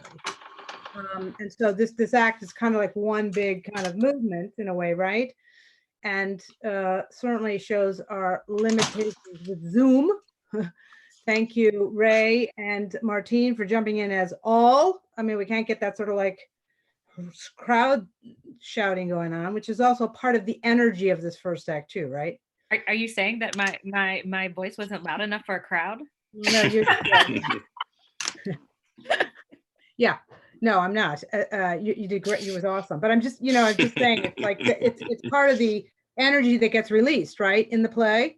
You know, to sort of have that. And if we were sitting around a table, we would all be able to kind of shout and join in just for the sheer fun of it, right? So I apologize. My big fat idea did not work. And Ray and Martine jumped in, you know, as things went on. So I was grateful for that. But any thoughts about sort of like this big arc and what we got and who is Marcius? I mean, that is a much more subtle character to me than I think I've met before. So I'm just kind of curious where people are with all this. I have a thought. Please. I saw a production of this once a long time ago. It was fair. I didn't understand any of it by the end, so I appreciate you, Sean San José, for this. But I think this first act is so hard because I remember sitting there and all this action happens so quickly, and there's like all of these people that like kind of seem important, but you're like, who are these people? What is their relationship to one another? And it's just like, I feel like in most of Shakespeare's plays where big battles happen, they come in like Act 4 or Act 5 in a place where you already understand who these characters kind of are to one another and what they're fighting for. And I just feel like it's so hard in this play in Act 1 to all of a sudden be in a battle where you're not even really sure what people are fighting about, right, or who they are. I really love on that note, that kind of like that momentum and that craziness, the really awesome language in the beginning that Meninius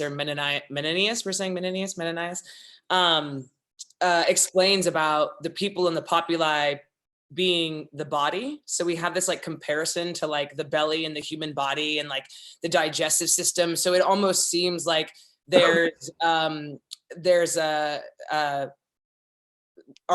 almost seems like an immune system, like going to battle for an attack on the body, and the body being the society or the towns and that kind of craziness. So like that, I love that language in the beginning of giving us that image of our human anatomy, right? And using that as a comparison of how we operate as a society or as a populi. And I just find it interesting. Mm-hmm. Yeah, to that point, I love the moment where he's like, no, bring the citizens with us so they can eat all their food, because that'll help, and that reinforces that analogy of the human body and the citizens being the belly. Love that. I love how similar, oh, sorry. Oh, no, please. I love how similar Caius Marcius and Tullus Aufidius are, in that it seems, I know we talked briefly about pride, and a lot of people talk about pride in this play, but I think there's also a lot of honor in them, that even though, we don't know as much about Tullus Aufidius and I'm going to say it wrong. Coriolanus. That town, Coriolanus, as we do about Rome right now. But even though in the first scene we find that the people, the majority, hate Caius Marcius, as soon as there's a war, he goes and fights for them. And and yes, I understand it's different than the time we're living in now, but as a noble, I don't think he has to. I don't think that he has to do that. And Aufidius is also, I think, honorable and noble in another sense, because when his men come in to fight Caius Marcius with him, he curses them. He doesn't want to win that way. Yeah, well, and he also says in this last scene, he's like, I'm so beaten down by him, I'm going to forsake honor just to beat him. Mm-hmm. Whereas before that was unthinkable. He's been pushed to the breaking point. Right.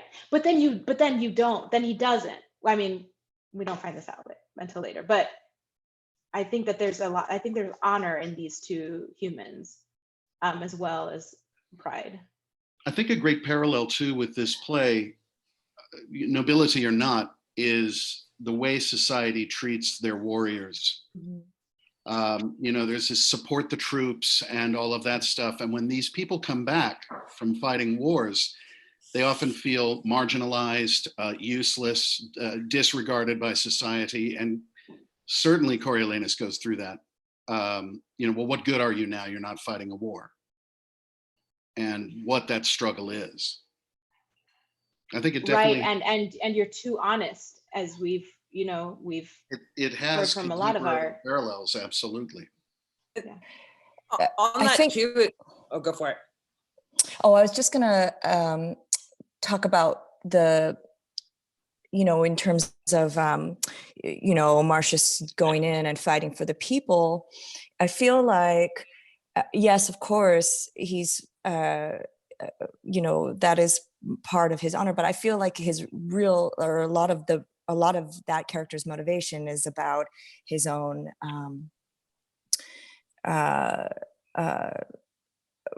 pride. And I think it's interesting that Volumnia kind of lays out really early her kind of point of view about what man is put on earth to do, and it is to, like she says, even if I had 11 sons, I would want, or 12 sons, I'd want 11 to die nobly in war rather than one to live effortlessly out of action. And so I feel like this is what she has raised him to do. And so even though we can look at it as, yes, he's fighting for the people, I also feel like he's definitely, or that this character is fighting for themselves and their honor. I'm over here breaking my neck. I'm agreeing with you so much, Amy. Yeah, I think one of the things that is also fascinating about that is how much his mother has really influenced the way that he looks at all of the work that he does. And I think we can't sell Volumnia. Why can I never say anybody's name?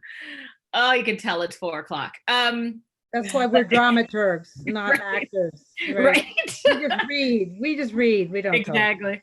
But you could just tell how much you're right, and how much this ethos has been sort of planted in him from like a young age, and like that is why he is the way he is, and that is why he looks at all of this in a very sort of like logical way. Like, this is what I'm supposed to do because this is what I've been raised to do, and now all of a sudden people have problems with the way that I am. Anyway, I'm getting ahead of us, but it's just a really fascinating moment, and how much she has to do with how he is the way he is. And also the way he dismisses all the accolades or recognition for, doing what he was raised to do, because he's not doing it for recognition from other people. It's just been inherent with him since birth, from his mother. And that's when we see that as he continues to brush off any praise for behaving the way that a soldier is supposed to behave. And I would argue that that is not prideful, that is quite the opposite. That we have, we see that we see so many people in our world and politics that boast of doing things that they actually have not done, and are prideful for no reason that we can find. And here's Coriolanus, who has a reason to be proud and to show his wounds and to boast of them, and refuses to. And I think, I don't see the pride, because I feel like there are so many people who lie about their accolades now that, and maybe when we read this play last summer, maybe I felt differently, but now I'm like, oh, I don't see the pride anymore. Honestly, I just see honesty that's sometimes hard to swallow. And he refuses false praise, because he knows that those people will turn, because they have. Mm-hmm. So it feels, it's interesting. Yeah, it's really interesting you mentioned that, because that was part of the conversation we had this past summer, is that there are a lot of moments where we know, it's so interesting because we know the setup, we know what we're supposed to understand from the play by the time we get to the end, but there are moments where you really actually understand Coriolanus's point of view. Like, you understand why he's behaving in the way he is, why he's frustrated in the same way. We share the same frustrations, because you're like, okay, he's like sacrificing everything. And whether it's prideful or not, like it's irrelevant. He is sacrificing the potential of his own life for people, and they seem ungrateful at times for that. So I've always found it fascinating that, like, of all the high tragedy Shakespeare leads, Coriolanus is the one that has the least sense of humor about anything. It's always felt to me like this is a tragedy. If you look at like the top tragedies of that era now, like Hamlet's a tragedy of overthinking, and Lear is a tragedy of being spoiled, and Macbeth is a tragedy of ambition. Coriolanus is a tragedy of somebody who cannot enjoy a single moment of his life because of his mother, who has just drilled this sense of you have to do it this way, this regimented soldierly life. And so even when he gets that accolade, the new name that's supposed to be this amazing moment, he's just like, great, moving on. Like, he's just so incapable of resting or feeling anything close to like a job well done. It's just always anger and moving and moving.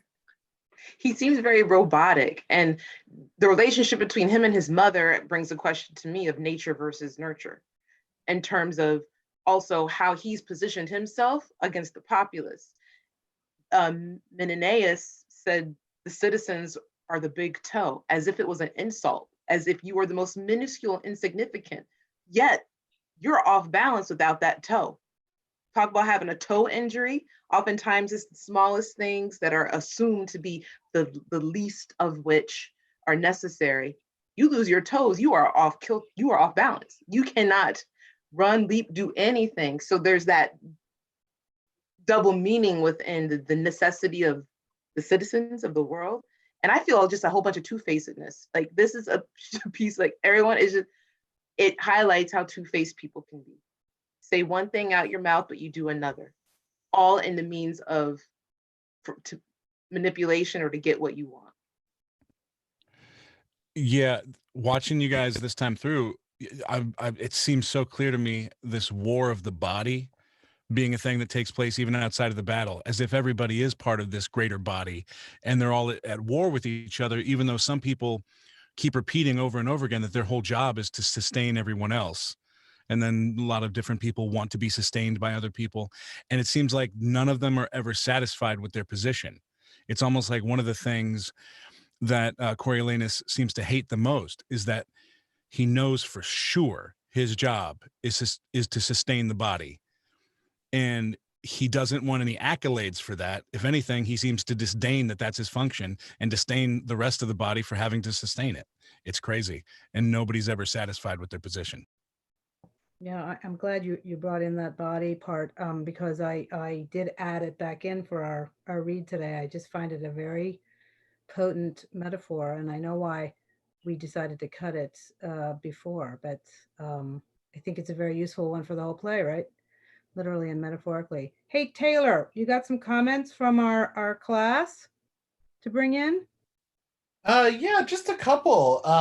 One thing from back when we were setting everything up and talking about pronunciations, we had a watcher who was poking a little fun.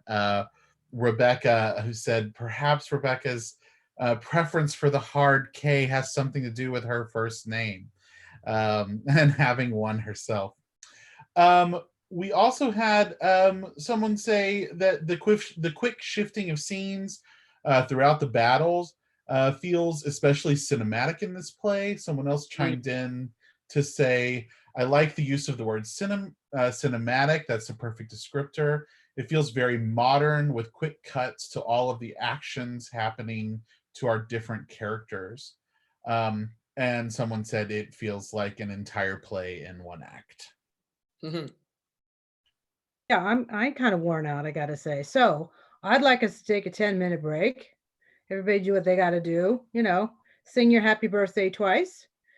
And let's come back in and read 2 and 3 and see how, now that the battle is done, where does the battle land in Acts 2 and 3? Thanks, everybody. It's going really great. Really fun to be here. All right, see you in 10. Thank you. Hey, Taylor. Yes. I want to try to get on my computer now that Moses is here to help walk me through it.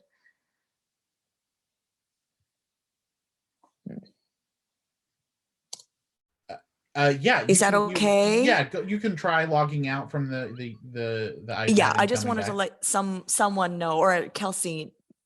Yeah, okay, That's let me great. do that. And if it doesn't work, you Thanks. can always rejoin us on the iPad. On the iPad. Okay, sounds good. Thanks. All right. Yep. Hey, Taylor. I just want to check and see if it sounds any different now at all, or if it's still going in and out a little bit. To my ear right now, it sounded okay. Okay. We'll just have to kind of watch it as we go. Cool. All right. Thanks, Taylor. Of course.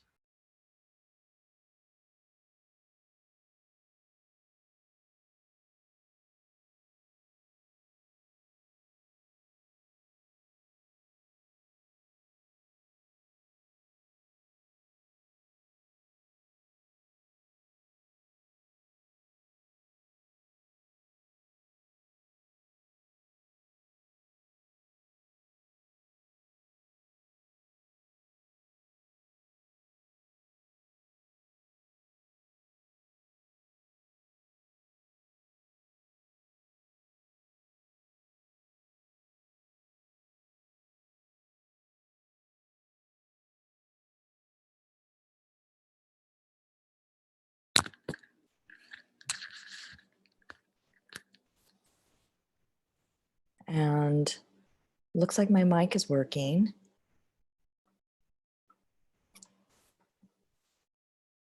Yes, we can hear you, Amy. I don't know if it's working or not because everyone's on. I don't hear a test sound.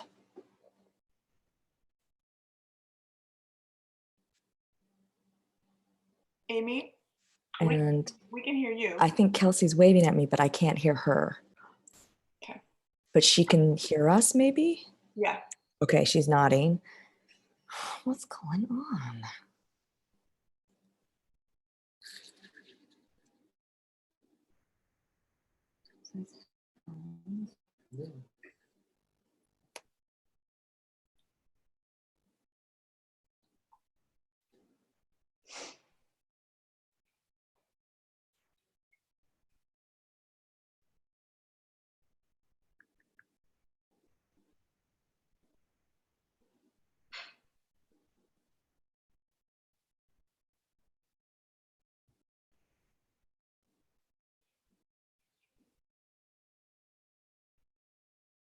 External microphone.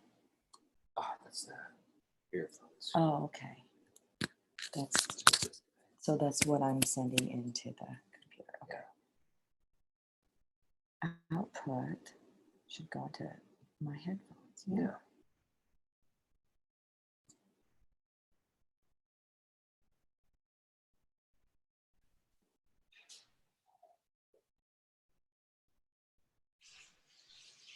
I'm gonna try playing that, see if that plays. No, I can't hear it at all. Hold on, let me turn up the volume.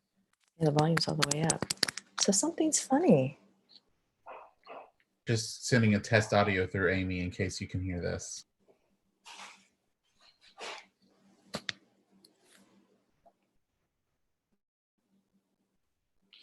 Yeah, I'm hearing everything.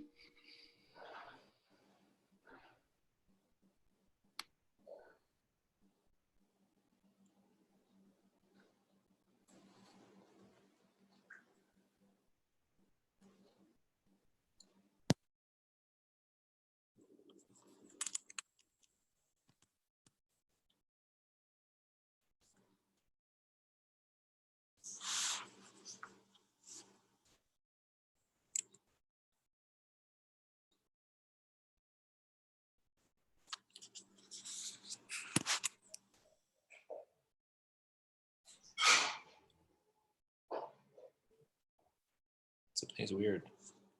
I guess I'll have to use my iPad. Yeah. I don't know what's happening, but all right. That's Okay. strange. Shoot.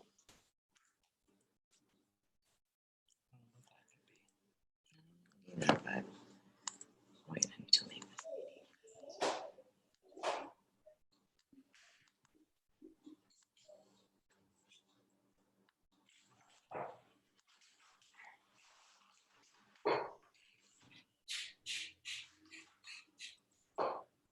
Wait, how do I leave this meeting?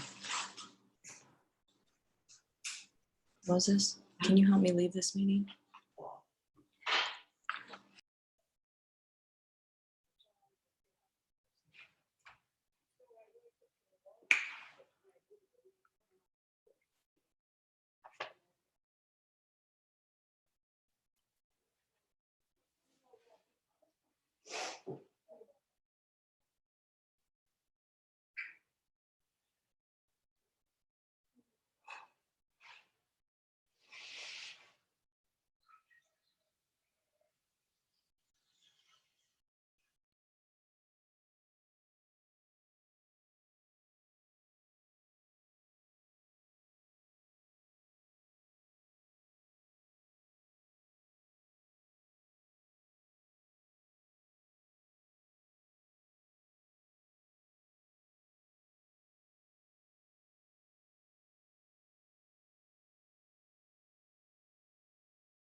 Hi, everybody. Welcome back.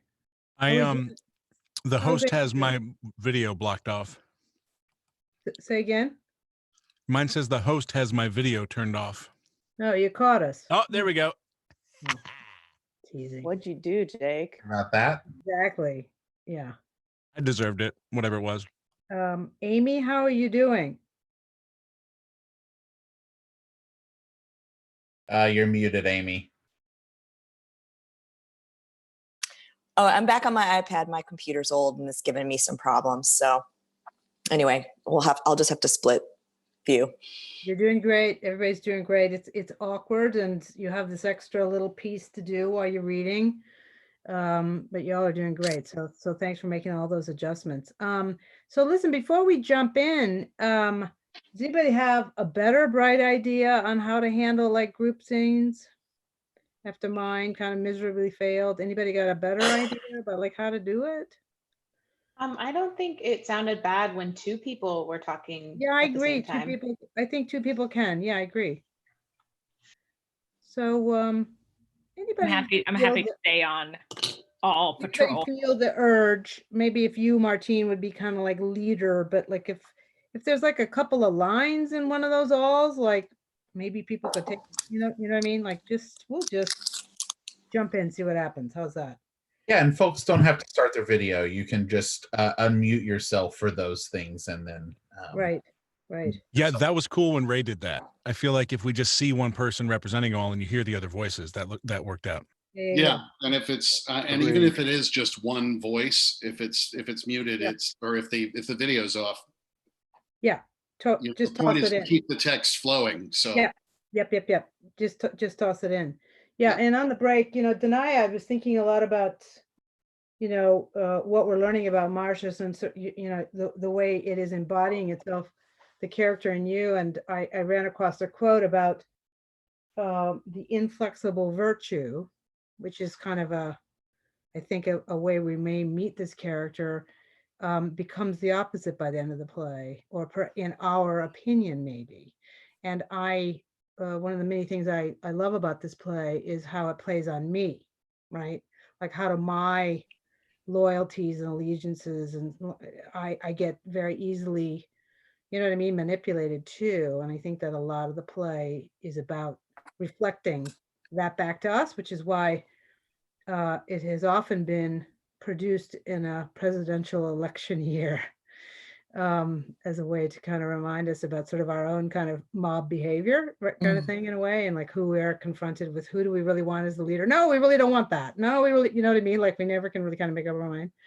And so I think that in some ways, Coriolanus becomes a victim of that kind of game as well throughout this play, maybe a little bit. I think he sees the game so clearly too, exactly. But that's also part of it. That which is irritating. Like he has to play it, but it's a game that he really doesn't want to play. And I was thinking during the break too that, he kind of makes the argument that you made in your intro, which is like, this is the way that it's always been done. Why? But why? He's told that over and over again. You have to show your wounds. Why? Because it's tradition. I find why does it exist, right? Yeah, go ahead. I feel like there's a similar or like a comparison is just kind of how we revere and idolize like celebrities and stars, and we really need someone to follow. Like we're following their Twitter account, we're following everything, and then one thing in their personal life happens and everyone turns against them. Or how we endow celebrities with the responsibility to lead by example, that like everyone's following you. It is up to you in order to say a certain thing or gear people towards a certain way of thinking. And these people are just doing their jobs, and yet we put so much responsibility on them, and how frustrating that might be. Yeah, totally. And we get angry at people who step away from that limelight. We get angry when people say, I don't want to be asked this. I don't want to be followed. I don't, and if they get angry at those people outside their doors 24/7, then we're like, they're horrible. Yeah. They're horrible. Yeah, we're quite fickle. I think that It's such a great, Louis, you made a really great, you found the word that I was looking for, because like you were saying that, who is it? It's Danaya? Danaya. What you were saying about pride and it not connecting with you, with what you were building, I was like, I don't think it's pride either. I see what you're like snipping onto, and Louis pinned it so perfectly. Virtue, because what is the core? Pride is like almost like it's the feeling of it, but what is the action to get to pride? And so at the core, what is in the core of this person, and virtue and the legacy of what that person wants to build in terms of success. And they are redefining what success is to them, and not necessarily caring for, like, a person who doesn't care for pride, or an actor that's like, oh no, I don't read reviews, I don't need any of that stuff, I do it for the work. I do it for the work. What is in the core of that? And virtue is such a great word. I was like, that's it. That's the word I was looking for. Yeah, no, and it's so yeah. Shakespearean. It's such a Shakespearean virtue of qualities, like the qualities that Shakespeare has in his characters, of these old words that we forget the actual meanings to, like the word virtue. And what does love mean, and what does pride mean, and where does it actually come from? We can't just put it on there and label it that. Where did it start from, you know? Yeah, I think that's all true. Aufidius has a very interesting line that, I mean, in the, later bits that aren't there, but our virtues lie in the interpretation of the times. Yeah, right. That's kind of everything. Yep. Yeah. Indeed. I think we also have a very interesting relationship with pride. I mean, there are some things I'm very proud of. Do you know what I mean? Like, I don't find that to be shameful or however, right? What's that line? What's that line publicly? What's that line personally, politically? Interesting. Well, let's there's pride and then there's hubris. There's hubris. There's pride right. and then there's hubris. Correct. Yeah. They're related, but they're not the same thing. Right. Yeah. That's very good. It's very good. All right. Well, let's see how we crown Marcius in these next two acts. We're going to read the next two acts. We're going to go right through. It's like on the ride up to the top. Okay. Because once we hit that, then of course the two acts that we aren't going to read today would show how we are going to pull Coriolanus down, because that's just the way things are. All right, Kels, you ready to take us in, babe? Ready. Okay. All right. Act 2, Scene 1, Rome, a public place. Enter Meninius with the tribunes of the people, Sicinius and Brutus. The soothsayer foreshadows there will be news tonight. Good or bad? Not in favor of the peoples. They hold no love for Marcius. Nature teaches beasts to know their friends. Say then, who does the wolf love? The lamb. Yes, to devour him, as the hungry people would feast on dear Marcius. He's a lamb, really, who baws like a bear. He's really a bear that lives like a lamb. You two are wise men. Answer me this one question I have. All right, sir. Sir?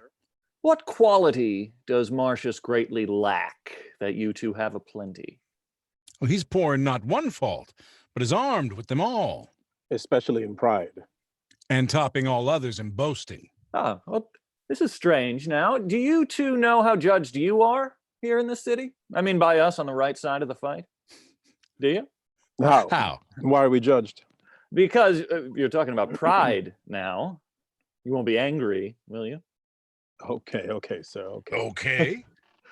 Well, not much is needed to get you there. Why, even the smallest thief could easily rob you of a great deal of patience. Give your temper the reins and be angry at your pleasure. At the least, if you take pleasure in being so angry, you blame Marcius for being proud.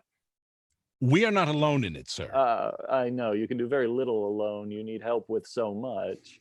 Without it, your actions would be so little. Your capabilities are too infantile for doing much alone. You talk of pride.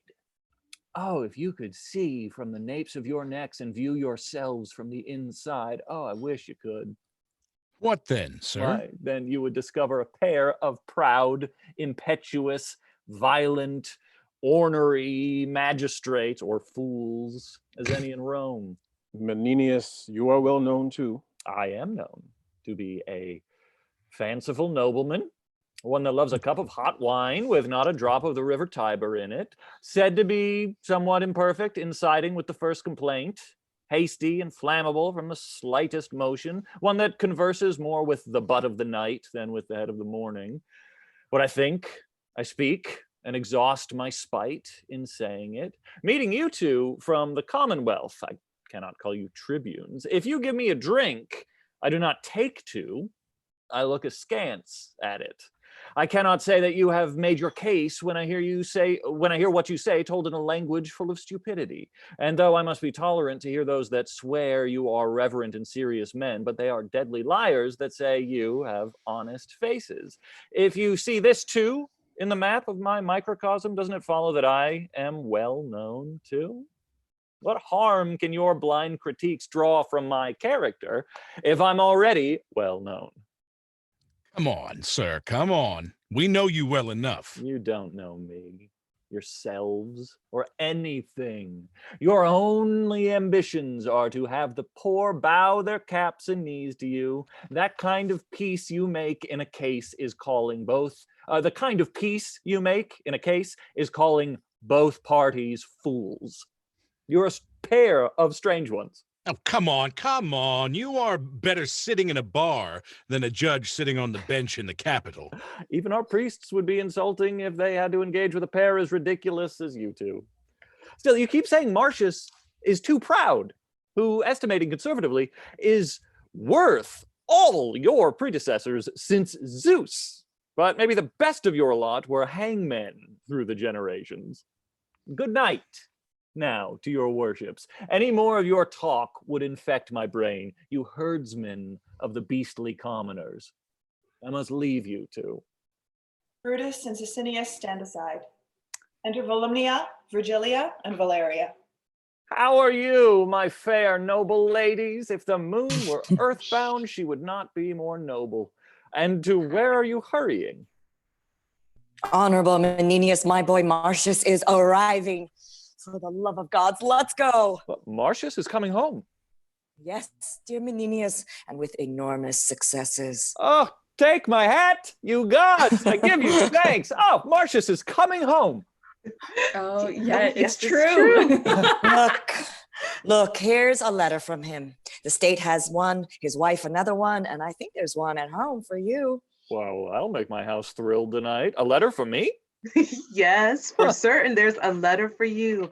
I saw it. A letter for me. That will extend my life another chapter, and I'll only laugh at my doctor's surprise. He isn't wounded. It's his practice to come home wounded. Oh, no, no, no! Oh, yes, he's wounded. I thank the gods for it. I do too, if they're not too bad. He carries back victory in his pockets. Wounds follow. On his forehead, Meninius, his third time home wearing the victory garland. Has he beaten Aufidius soundly? Titus Lartius writes that they fought each other, but that Aufidius got away. It was time for him too, I'll guarantee that. If he had stayed trying to fight, you could not see anyone so Aufidiously beaten for all the gold armor and Coriolanus. Is the Senate informed in all this? My ladies, let's go. Yes. The Senate has received letters from the general. In it, he gives full credit to my son and honor for the war. He has outdone his previous battles twofold. Truly wonderful things are being said about him. Wonderful. Yes, I swear to you, and he deserves everything. Gods make it so. True? Bah. True? I can swear they're true. Where is he wounded? God save your worships. Martius is returning home. He has done more to be proud. Where is he wounded? In the shoulder and in the left arm. There will be large scars to show the people when he stands in recognition. Before he received 7 body wounds defeating King Tarquin. 1 in the neck and 2 in the thigh. That's 9, I count. He had before these battles 25 wounds on him. Now it's 34. Every gash an enemy's grave. A shout and flourish. Ah, hear the trumpets. These are the ushers of Martius. Before him, he carries noise, and behind him, he leaves tears. Death, that dark spirit, in his sinewy arm, which he raises and drops, and then men die. A trumpeting. Enter Cominius, the general, and Titus Lartius. Between them, Coriolanus, crowned with an oaken garland, with captains and soldiers and a herald. Trumpets sound. Rome, know this, that all alone Martius fought inside Coriolus's gates, where he has won with fame. Add a name to Martius Caius. Now follows the honor Coriolanus. Welcome to Rome, renowned Coriolanus. Sound flourish. Welcome to Rome. Welcome to Rome, renowned Coriolanus. No more of this. It goes against my spirit. Please, now, no more. Look, sir, your mother. Oh, you know. You have, I know, petitioned all the gods for my well-being. No, my good soldier, up. My gentle Martius, worthy Caius, and from your deeds with honor now newly named, what is it? Coriolanus, should I call you? Ah, yes, your wife here. Ah, my quiet grace. Would you laugh if I was in my coffin, since you weep at my triumph now?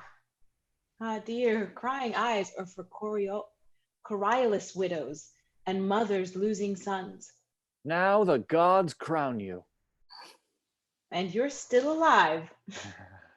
Oh, sorry, my sweet. I don't know what to do.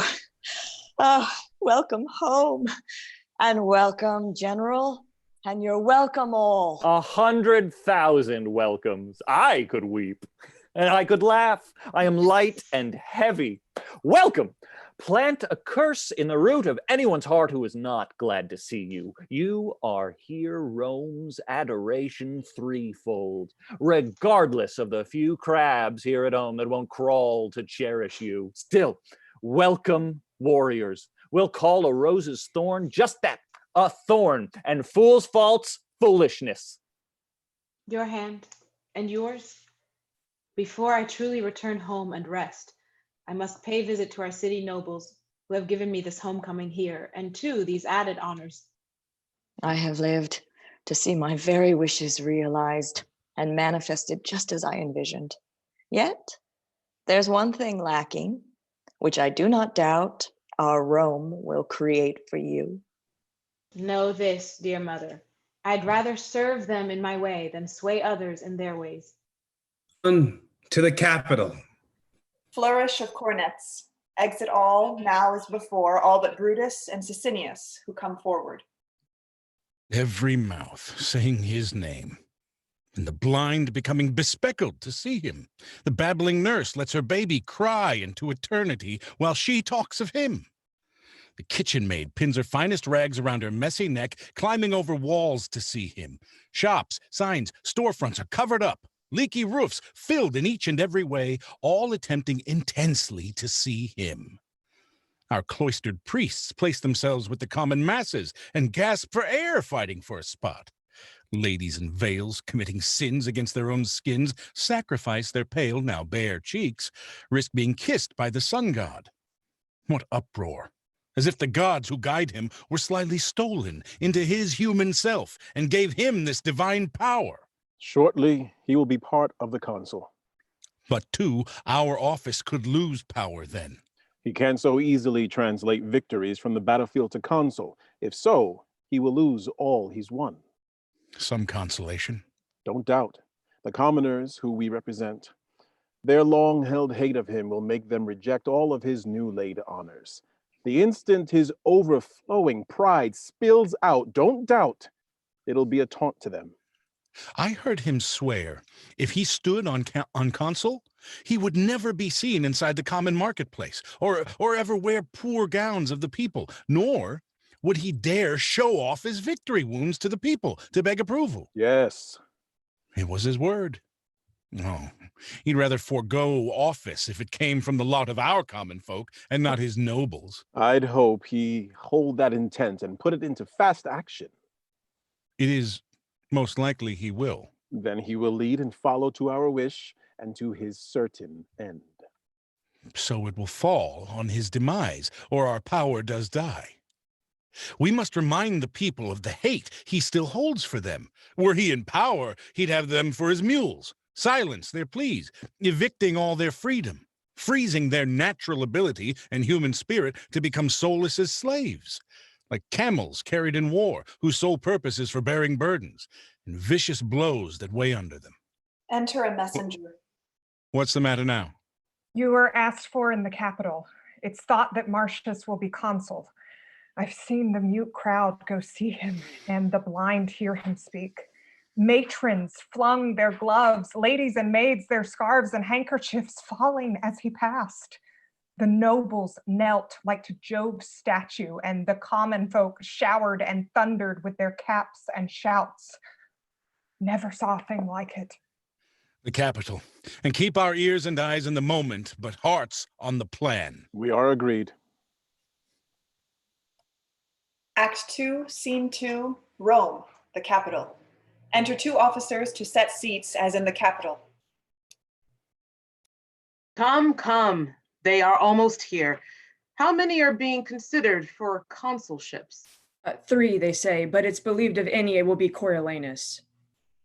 That's a brave man, but he's proud in the extreme and has no love for the common people. In truth, there have been many great men that have flattered the people and still never loved them. And there have been many that the people have loved and they don't know why. So if they don't know who or why they love, they hate in the same way. Then for Coriolanus to not care whether they love or hate him shows he knows their likes and dislikes, and out of his own indifference, lets them see that clearly. If he didn't care whether he had their love or not, he would not waver between doing them either good or harm.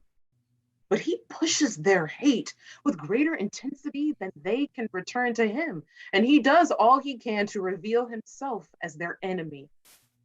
Now to see him seeking the malice and displeasure of the people is as bad as what he dislikes, which is to flatter them for their love.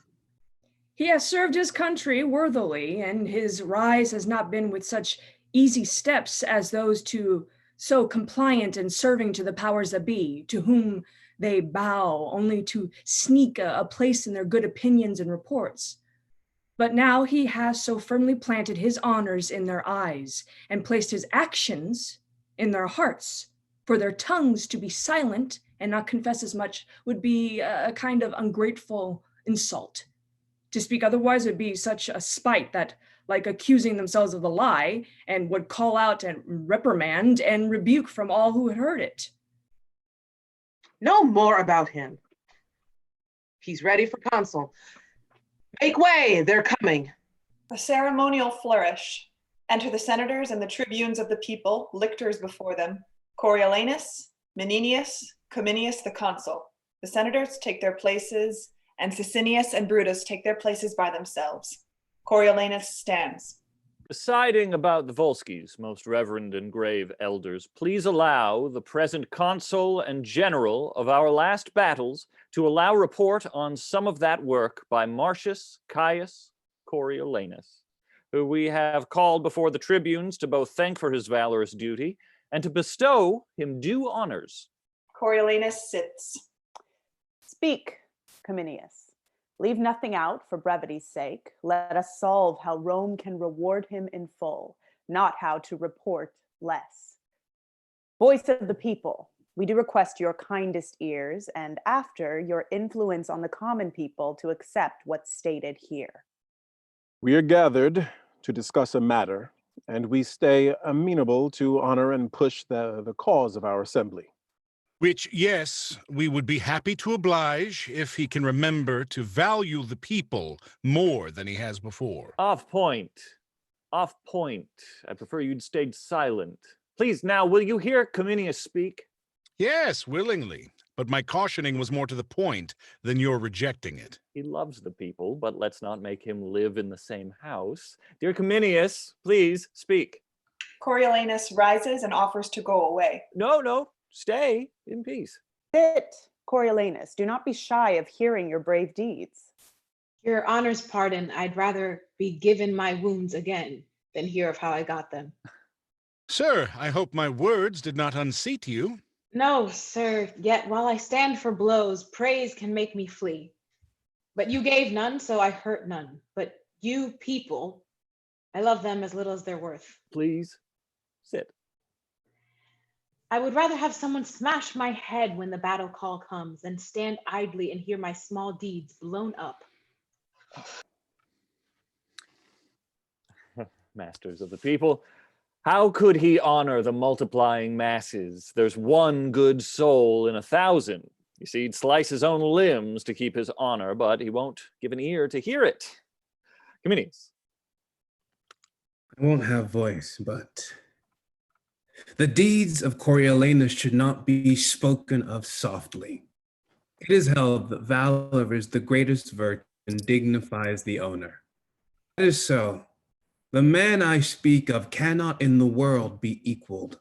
At only 16 years old, when Tarquin attacked Rome, he fought beyond all others. Our former leader, with all due praise I speak of, saw him fight with his beardless, tender chin as he drove through the bearded foes against him. He stood alongside a downed Roman and, as counsel saw, beat 3 foes. He faced Tarquin himself and struck him down to his knees. In those fights, when he might have run like a girl his age, he proved best man standing. As reward was given the victory garland. The man emerged from this schoolboy, rising tide in the force of 17 battles since he swung swords to victory garlands. These last battles outside and in Coriolis, let me say that I cannot say it all. He stopped soldiers fleeing, and his rare power turned the cowards back to fight.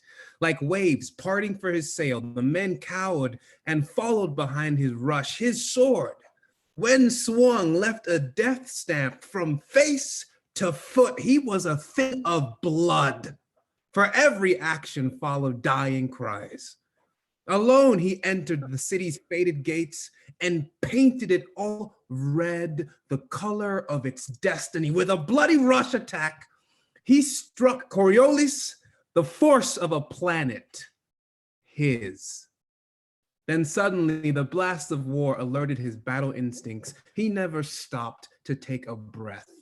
With double effort, he quickly revived his beaten body and came back to the battle. And there he ran steaming over the lives of men like an endless slaughter, till declaring, "We took both the field and the city." Brave. He has earned any honor and role we create for him. He shunned our rewards, pushing these precious spoils away from him like they were common muck. His wants are poor, wary of the cost they carry. To him, rewards are in the doing of the deed. He is most content in the action. Very noble. Let us call him here. Call Coriolanus. Enter Coriolanus. We, the Senate, Coriolanus, are very pleased to make you counsel. I will always owe them my life and services. All that remains then is for you to speak to the people. I ask of you, let me skip that formality. I can't put on the gown, stand naked and beg of them, look at my wounds. Now give up your votes. Please allow me to pass on doing this. Sir, the people must have their vote, and they won't cut any part of the process. Do it. Please, just fulfill this part of the duty, and you can, like predecessors before, do it with honor. It is a part that'll make me blush in acting it, and will make the people part of the act. You hear that? To brag to them, oh, I did this and this, show them old scars that I should hide, as if I received these wounds just for their eyes only. do not insist on it. We ask that you, tribunes of the people, recommend our plan for them, and to our noble consul, we give joy and honor. May all joy and honor come to Coriolanus. Flourish of horns. Then exit all except Sicinius and Brutus. You see how he intends to use the people. May they sense his intentions. He will ask for their votes while resenting that they do hold power of their voice. Let's inform them of his intent. I know that they are waiting for us in the marketplace. Act 2, Scene 3, Rome, the Forum. Enter 3 citizens. When and if he does need our votes, we should not deny him. We might, sir, if we want. We have power in us to do it, but a power we're not empowered to do. Because if he shows his wounds and states his doing, we become those wounds and talk for them. So if he tells us his bravery, then must also us tell him our gratitude. Ingratitude is monstrous, and if the masses are ungrateful, it make a monster of the masses, which we are part of, the masses, then making us monstrous members. And not much help is needed for us to be thought of any less. When we used to stand in the cornstalks, he was quick to call us a monster of many heads. We have been called so many things, not because of our heads are shades of brown, some black, some auburn, some bald, but because we have such a variety of opinions. And really, I think if all of our opinions came from one head, they would fly east, west, north, south, and they would agree only that they were all going in different directions at once. You are never without your jokes. Yeah, go ahead. Are you all set to give your votes? It doesn't matter. The majority rules, I say. If he would side with the people, there'd be no man more deserving. Enter Coriolanus in a gown of humility and a hat with Meninius. Here he comes, and dressed so humbly. Watch how he acts. We won't stay all together, but to come by him where he's standing, alone or in groups of 2 or 3, he's going to come to us one at a time for his requests. So we each have the honor of giving him our vote in our own voice. So follow me, and I'll show you how to approach him. Good. No, you do not have it right. You know our most honored men have done it. I say what? I pray, sir? Disgusting. I can't make my tongue to speak in that way. Look, sir, my wounds. I got them while serving my country, when some of your brethren screamed and sped away, hearing the noise of our own drums. Oh, my dear gods, you must not say that. You need to make them think kindly of you. Kindly of me? Hang them. I wish they'd forget me as they have lost the virtues our gods gave them. You'll ruin it. I'll leave you. Please, speak to them. I ask you, keep it courteous and clean. Enter 3 of the citizens. Tell them wash their faces and keep their teeth clean. So here comes a few. You know the reason, sirs, I'm standing here. We do, sir. Tell us what brought you here. Mine own deserving. Your own desert. Yes, but not mine own desire. How is it not your own desire? No, sir, it was never my desire to trouble the poor with begging. You must think, if we give you anything, we hope to be getting something from you. Well, then I ask, what is the cost for the consul? The price is to ask for it kindly. I ask kindly, sir, let me have it. I have wounds to show you. I'll show you in private. Your good vote, sir. What do you say? You'll have it, Your Honor. A match, sir. There's a total of 2 worthy votes, begged. I have your offerings. Adieu. Well, that is a little odd. And if it happened again, well, never mind. Enter 2 other citizens. Please, if you can stand to agree that I may be your consul, you'll see I am wearing the customary gown. You have served our country nobly, and you have served your country nobly, and you have not served nobly. Your riddle? You have been a scourge to her enemies. You have been a defender to her friends, yet you have not loved the common people. You should count that a virtue, that I have not been common with my love. I will, sir, flatter my brethren, the people, to earn a dearer opinion from them. It's a trait they consider genteel, and since their wish is to have me tip my hat rather than have my heart, I will practice bowing and nodding my head to them hollowly. That is, sir, I will feign the charm of the man of the people and play it fully to all who desire that. So I ask you, may I be your counsel? We'd hope to find a friend in you and then give you our votes happily. You've been wounded many times fighting for your country. I won't confirm what you know by showing them. I will make the most of your votes and then trouble you no more. May the gods give you much joy, sir. Sir.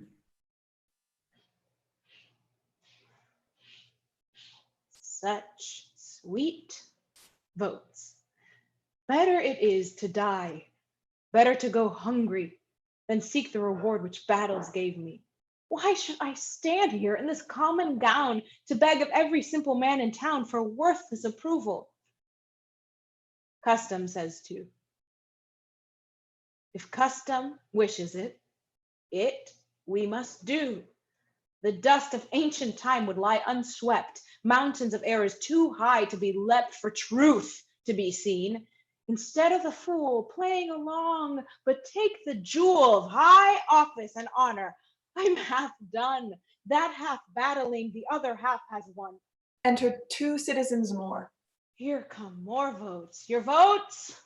For your votes I have fought, guarded for your votes. For your votes hold more than 24 wounds, 2.5 battles I've been in. See, your votes have done many things, some less, some more. Your votes? Really, I should be consul. He has fought bravely and should have any honest man's vote. So let him be consul. The gods give him joy and make him a good friend to the people. Amen. Amen. Amen. God bless you, noble God bless consul. you, noble consul. Very worthy votes. Enter Meninius with Brutus and Sicinius. Oh, you stood in public long enough, and so you're approved by the tribunes and people's vote. All that remains is the official marks. See you shortly in the Senate. It's done? You fulfilled the duty of the custom. The people approve you, and now you are called to make it official. Where, the Senate? There, Coriolanus. Can I change these clothes? You can, sir. I'll do that first, and seeing myself again, return to the Senate. I'll keep you company. Will you come along? We will wait for the people. Farewell. He has it now. From the look, I'd venture, it warms his heart. With a proud heart he wore his humble rags. Will you allow the people's vote? Enter 3 citizens. How's it, good folk, that you've chosen this man? He has our vote, sir. We pray to the gods he deserves your loves. Amen, sir. From my low view, I believe he mocked us while begging for our votes. Definitely. He mocked us outright. No, it's just the way he speaks. He didn't mock us. Every one of us here, except for you, knows he spoke to us with scorn. He should have showed us his wounds, real marks of merit. Surely he did. No. No. No one saw them. No one saw him. He said he had wounds which he could show privately, and then waved his hat, scornfully so. I will be counsel, he said. Old custom, but I still need your votes to make it so. So your votes now. When we gave them to him, he said, I thank you for your votes. Thank you, your most sweet votes. Now you're giving your votes. I'll have nothing more with you. That's not mockery? Were you then either too foolish to see it, or seeing it like a silly child gave away your votes?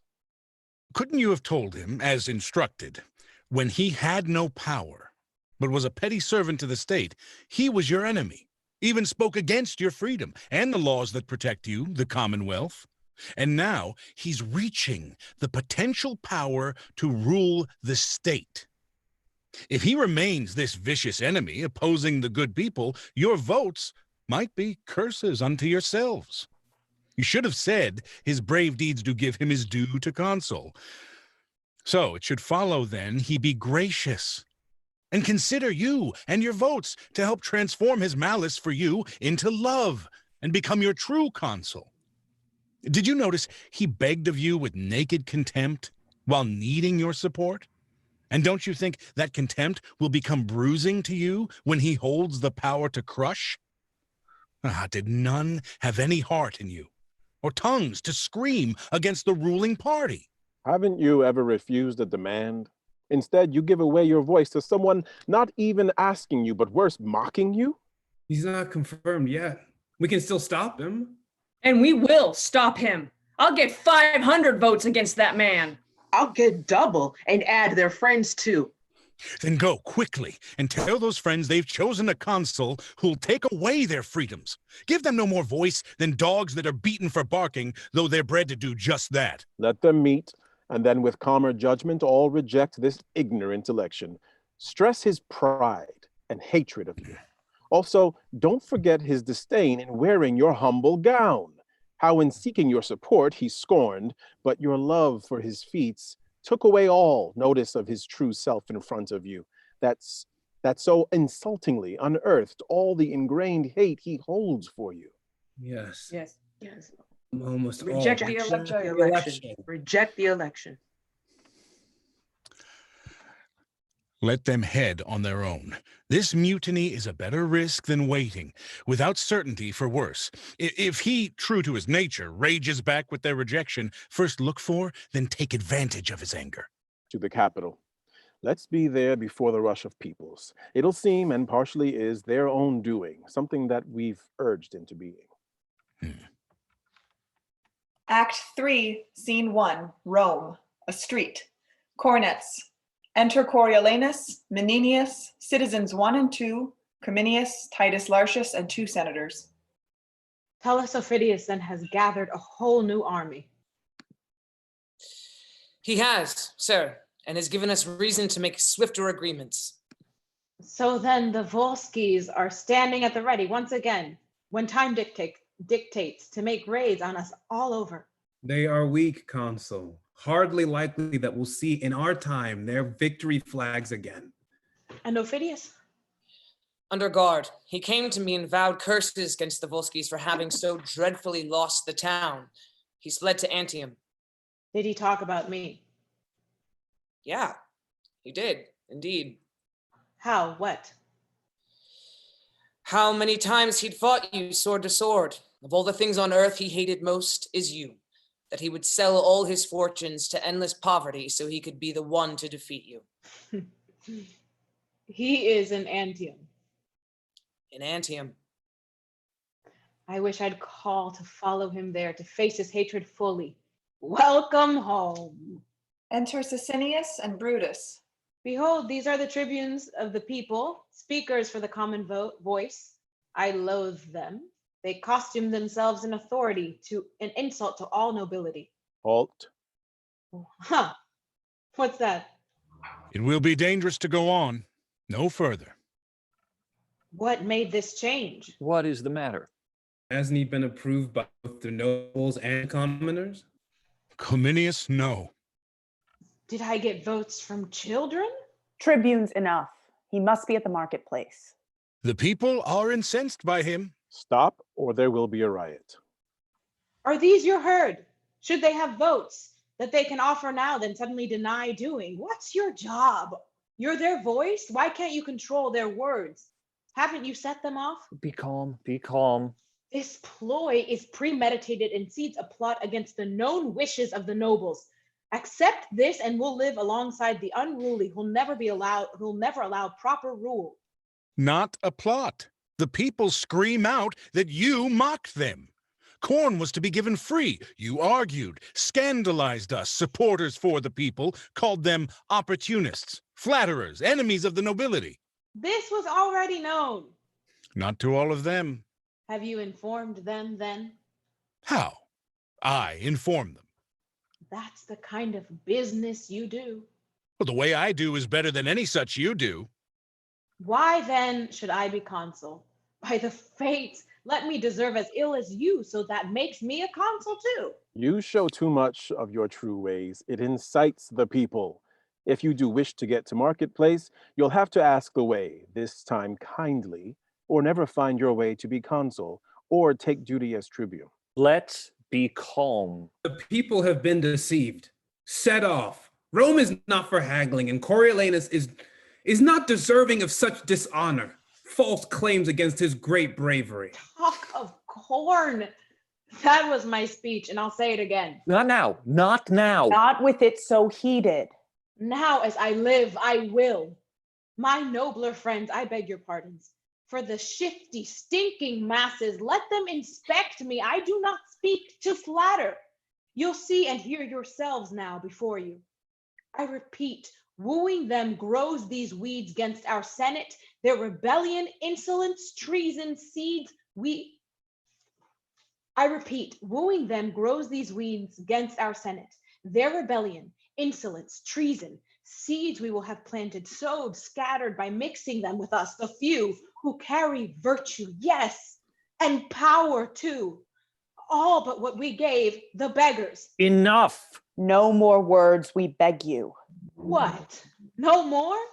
For my country here, I have shed my blood with no fear for enemy forces. So my lungs will blow words into the air until they breathe measles, which we caught protecting the poor, and until the day they kill us. You speak of the people like you're a god, able to punish them, not also human. We should let the people know. What, his rage? Rage! I could be as calm as a midnight sleep, by gods. I'd be of the same mind. The same mind of yours will be a poison, you will see. It will be. Don't poison more. Will be. Hear this, Triton, god of the minnows. Note his command, will. Was out of order. Will? Oh, you are good but unwise nobles. Why, you serious but reckless senators, you've allowed this hydra here to choose a voice that with his overbearing will sounds off. The monster's blustery horn so full of gall to say he'll suck your water out the ditch just to fill up his own channel. If he holds power, then bow in dumbness. If he has none, then raise your dangerous spirits. If you're wise, don't act like common fools. If you are not, let the power sit with you. You're plebeians if they're senators. But if you're equals, then both your votes counted. The majority would win all. They did choose their magistrate, and he is one who does invoke his will, his populist will, against the most serious bench to sit anywhere. By the gods, it drops the consuls to the floor, pains my soul to know. When two authorities face neither one superior, how soon ruin will fill the space between them both and take one by the other. On to the marketplace. Whoever advised that council to give the corn away for free like they did times before in Greece. Well, no more of that. Though in Greece people had more absolute power, whoever decreed it spilled chaos, fed the state's ruin. Why would people give someone who talks this way their vote? I'll give reasons worth more than their votes. They know corn was not real compensation, knowing full well they did not work for it. Faced with war, even with our state at the center of it, they wouldn't even pass the city's gates. That response deserves no free corn. In war, their mutinies and revolts are what showed their only valor, proving their true selves. Their constant accusation of Senate, all unfound, so could never be the root of our great donation. Well, what then? So how will this body of many guts swallow the Senate's gifts? Let their actions speak what they would say. We demanded it. We're the majority, and full of fear, they gave us what we wished. That would so devalue the nature of our seats and make the mob take our care for fear.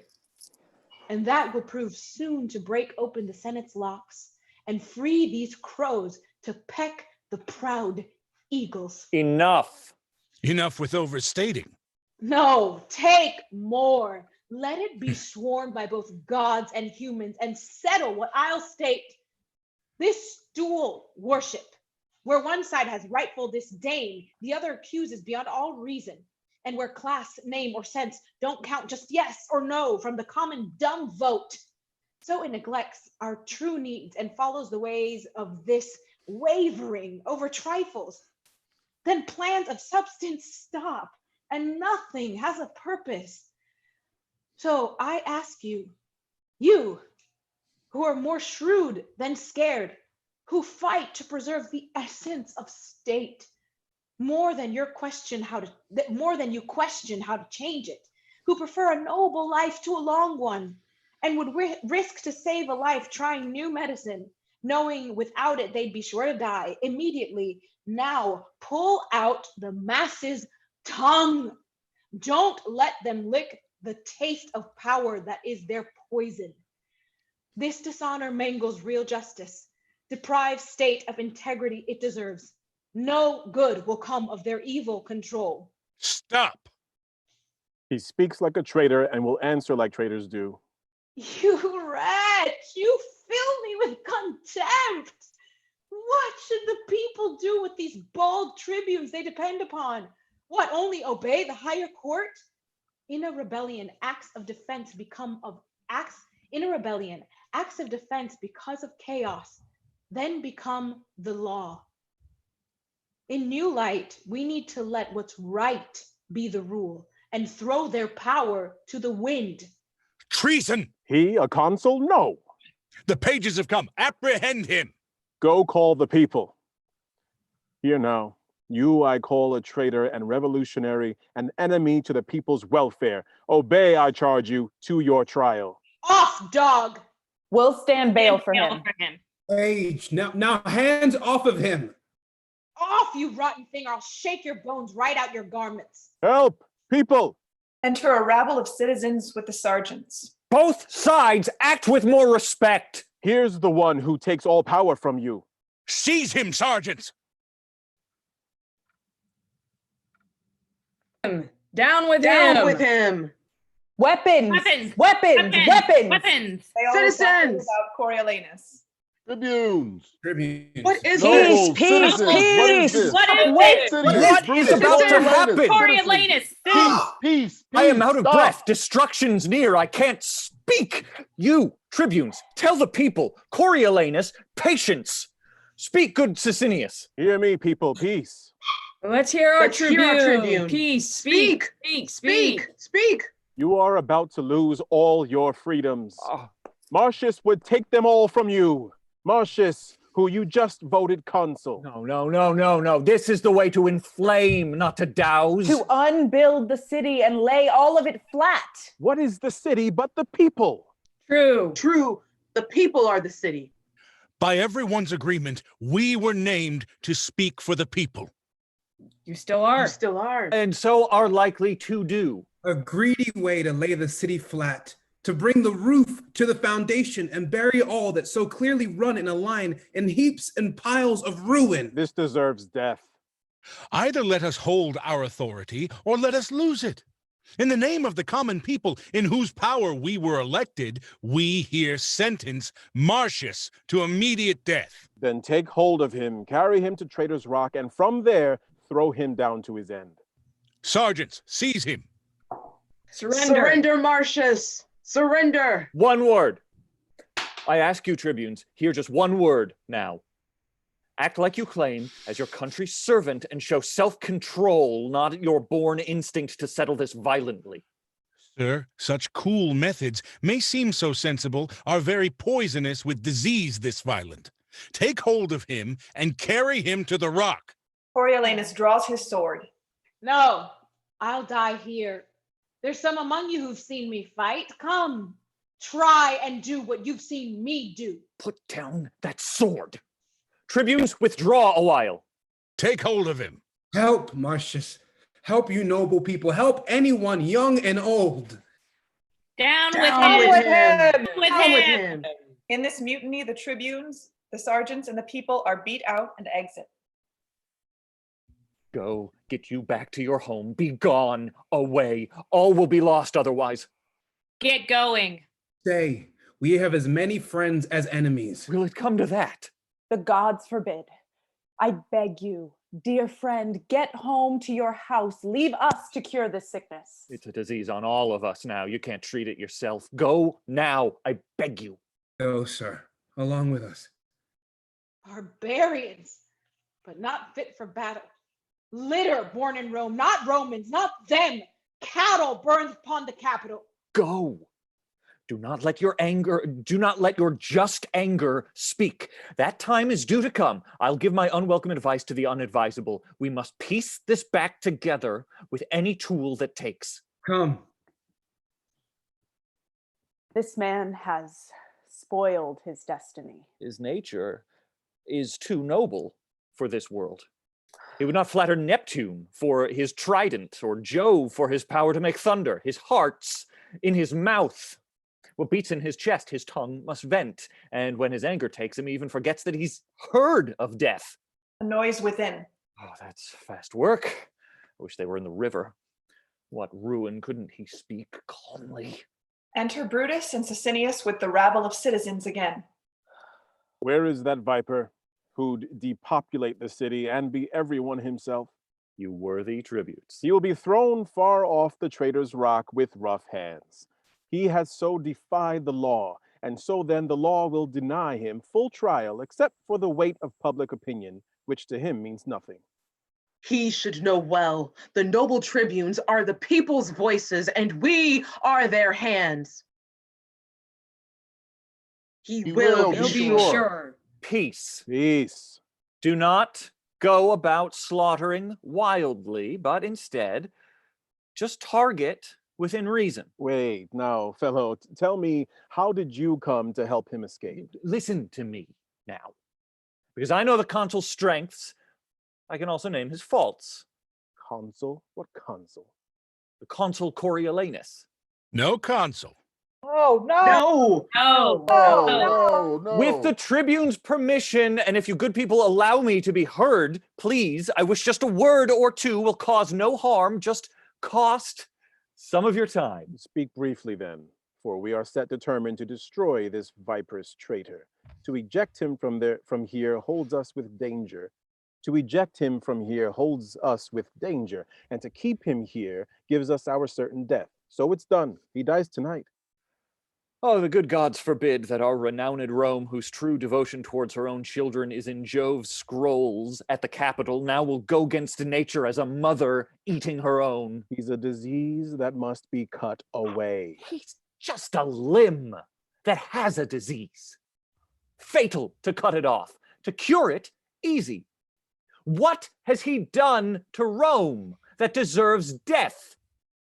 The blood he has lost killing our enemies, which I count as more blood in his body, he spilled theirs more, all shed for his country. And to take what blood is left, to lose it to his country, who does that will suffer infamy to the end of the world. All twisted.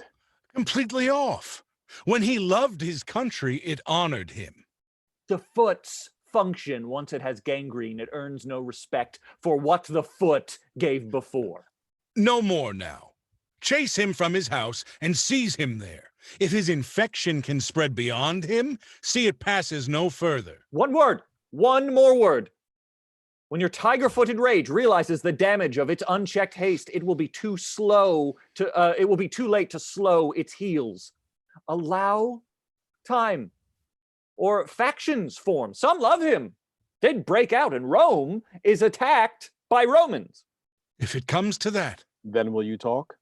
Have we not had a taste of his obedience? Our sergeant's been struck. They've resisted. Come. Consider this. He has been bred in wars since he could draw a sword, and is unschooled in more refined language. Flour and husks he mixes without notice. Allow me to go to him and convince him to answer now lawfully to the charges in peace for his own peril. Dear tribunes, it is the humane way. The other course will prove too bloody, and the result we can't begin to know. Noble Meninius, you will then act as the people's defense. Peoples, lay down your weapons. Do not leave. Meet at the marketplace. We'll wait for you there. If you do not bring Martius, we'll follow with our first plan. I'll bring him to you. Please, accompany me. He must show, or what comes will be worse. Yes, let's get him. Act 3, Scene 2, a room in Coriolanus' house.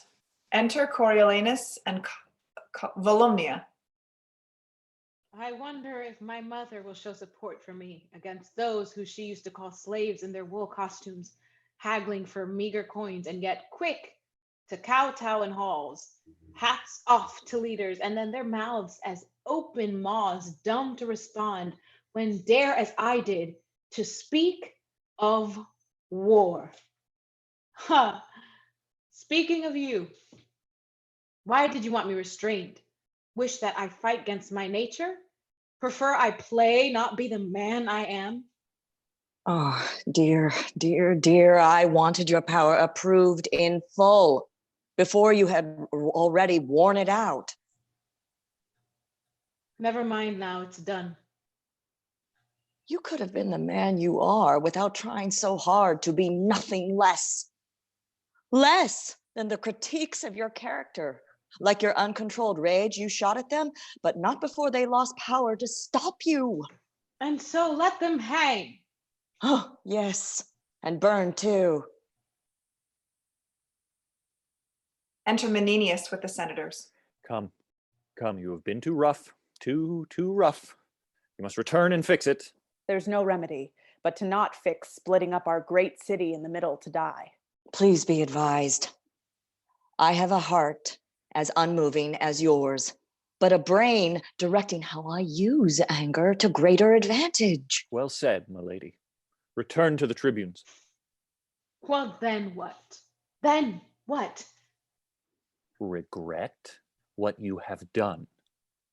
For them. I could not do that to the gods. I should do it for them? You are too solid, which can make you more noble. But you can't act too noble in extreme moments. You yourself have said honor and strategy grow inseparable in war together. Allow that. And tell me, in what ways do the same two together lose in peacetime? Hush, hush. A good question. If it is part of your honor code in war to act in ways that you are not, use your strategies in war to get what you want. How is it worse that this same practice holds in peace as is in war? Since they both seek to gain the same end. Why pushing this? Because now it falls to you to apologize to the people, and not by your order, nor by your hearts provoking you to act, but you'd speak with a tongue rotely moving through a speech, though it springs falsely out of you and not from your true feelings. Now, this would dishonor you no more than taking over a town with flattering words, who would otherwise make you trust luck and risk your blood. No, I would conceal my true nature if it put my fortunes and my friends at risk. That would be true honor. On behalf of your wife, your son, senators and nobles. Yet you would instead show these fools of the populace how you can frown upon them, rather than effort flattery to gain approval and protect what they could ruin without it. Noble lady, come with us, speak reasonably.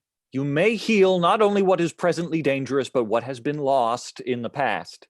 Dear son, go with them, with my head in your mind, and bow it down to them. Do as they wish. Your knee-kissing stone, for in this business, action is efficient, and in the eyes of the ignorant, more eloquent than what you can tell them. But by bowing your head, which then covers up your pride. You are humble as the ripest mulberry that is too soft to touch. Once again, tell them you are their soldier, and being bred in battles has made you rough. And now you do a vow, not fitting to ask their support as you did, but hereforward, they have all your powers and abilities. Done thus, as she says, why their hearts will be yours. For they have forgiveness, if solicited, given freely as the nonsense they speak. Please, go and yield to them, though I know your wish is to follow your enemy to hell before flattering them in private. Enter Cominius. I've been in the marketplace, and sir, you ought to bring strong support or defend with peace, or by not showing all are angered. Only speak contritely. That may pass if he can hold his temper. He will, and he must. Please now agree to it and go do it. I must go show them my head with no helmet. I must give my honest heart a lie for my tongue to tell. Well, I will do it then. But if there's a single lot to be lost, this mound of me, Marcius, will be what they grind to dust and throw to the wind. To the marketplace, you've cast me in a role I can't perform to its full life. Will prompt you. Please now, sweet son, as you yourself have said, my praising made you a soldier first. So to gain my praise for this, perform a part you have not yet done before. Well, I must then. Off with my true nature, enter into me the will of a whore. My voice pitched for battle in concert with war drums now will be piped tiny as the eunuch or high as the lady that lulls babies asleep. Smiles of servants camp in my cheeks, and tears of schoolboys hold the view in my eyes. A beggar's tongue moves through my lips, and my knees that once bowed in armor now bend for alms. I will not do it, lest I cease to honor my own truth, and what my body does without its soul will teach my mind a newly inbred baseness. It is your choice then. My begging you is greater dishonor than you begging them. It is all ruined. Your mother ought to share your pride more than fear its danger, for I stand to death as boldly as you do. Do as you will. Your bravery was mine. You sucked it from me, but your pride is owned by you. Please be content. Mother, I am going to the marketplace. Berate me no more. I'll bamboozle them, cheat their hearts from them, and come home beloved by all the tradesmen in Rome. Look, I'm gone. Give word to my wife. I'll return consul. Then don't doubt what my tongue can do to gain its wishes through flattery. Do your will. Go. The tribunes await you. I've heard they are ready with accusations. Yes, it'll be worse than what you've received already. Arm yourself to respond mildly to them. The word is mildly. Please now let us go. Even if they falsify charges, I will answer in my honor. Aye, but mildly. Well, mildly it is then mildly. Act 3, Scene 3, Rome, the Forum. Enter Sicinius and Brutus. Push this point home on charges against him. He aims to be tyrant, ruling this state. If he avoids that charge, expose him for his malice toward the people, and to the war spoils, we were never split. Enter a page. Where's he? He's coming. Accompanied with? With old Meninius and those senators that always favored him. Bring the people to assembly now, and when they hear me say this, it will be so as rights of the common people. They then will shout back in response to all charges. For fine, they cry fine. If death, cry death. We'll keep the people's traditional rights and power in the truth of the cause. I will inform them. And when that time comes that they are shouting out, tell them not to stop. Let their calls create an uproar that presses immediate action on all charges to be carried out. Very well. Get them prepared to be ready for this sign. When they hear it, they shout back. It will fly him in a rage instantly. Get to it. He's used to always winning and acting contrary all the while, but once he's lit, he can't rein back his temper. Then he'll speak what's in his heart. And that is what provides us evidence to break his neck. Well, here he comes. Enter Coriolanus, Meninius, and Cominius with other senators and patricians on one side, the page with the citizens on the other. Come close, peoples. Quiet. Hear this. First, hear me speak. Talk. Calm. Will I be charged any more than this? All is decided now. I demand to know if you yield to the people's votes, acknowledge their officers, and submit to suffer punishment for such crimes that will be proven against you. I agree. Here, citizens, he states that he agrees. Consider his services in war. Cite the many wounds his body bears, which count like graves for enemies fought. Scars to laugh at is all. Twig scratches. Consider further that he does not speak as a civilian, for he commands as a soldier. Don't take his rougher speech for malevolent sounds, but as I say, this style suits a soldier and doesn't aim to spite you. Well, no more.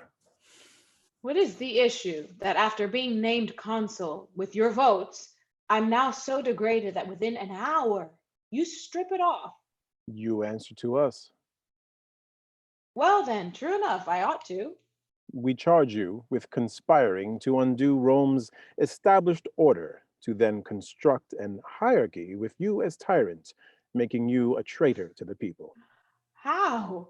Traitor? No, with restraint. Your promise. May the people fall to fires and lowest hell. Call me their traitor. You slanderous tribune.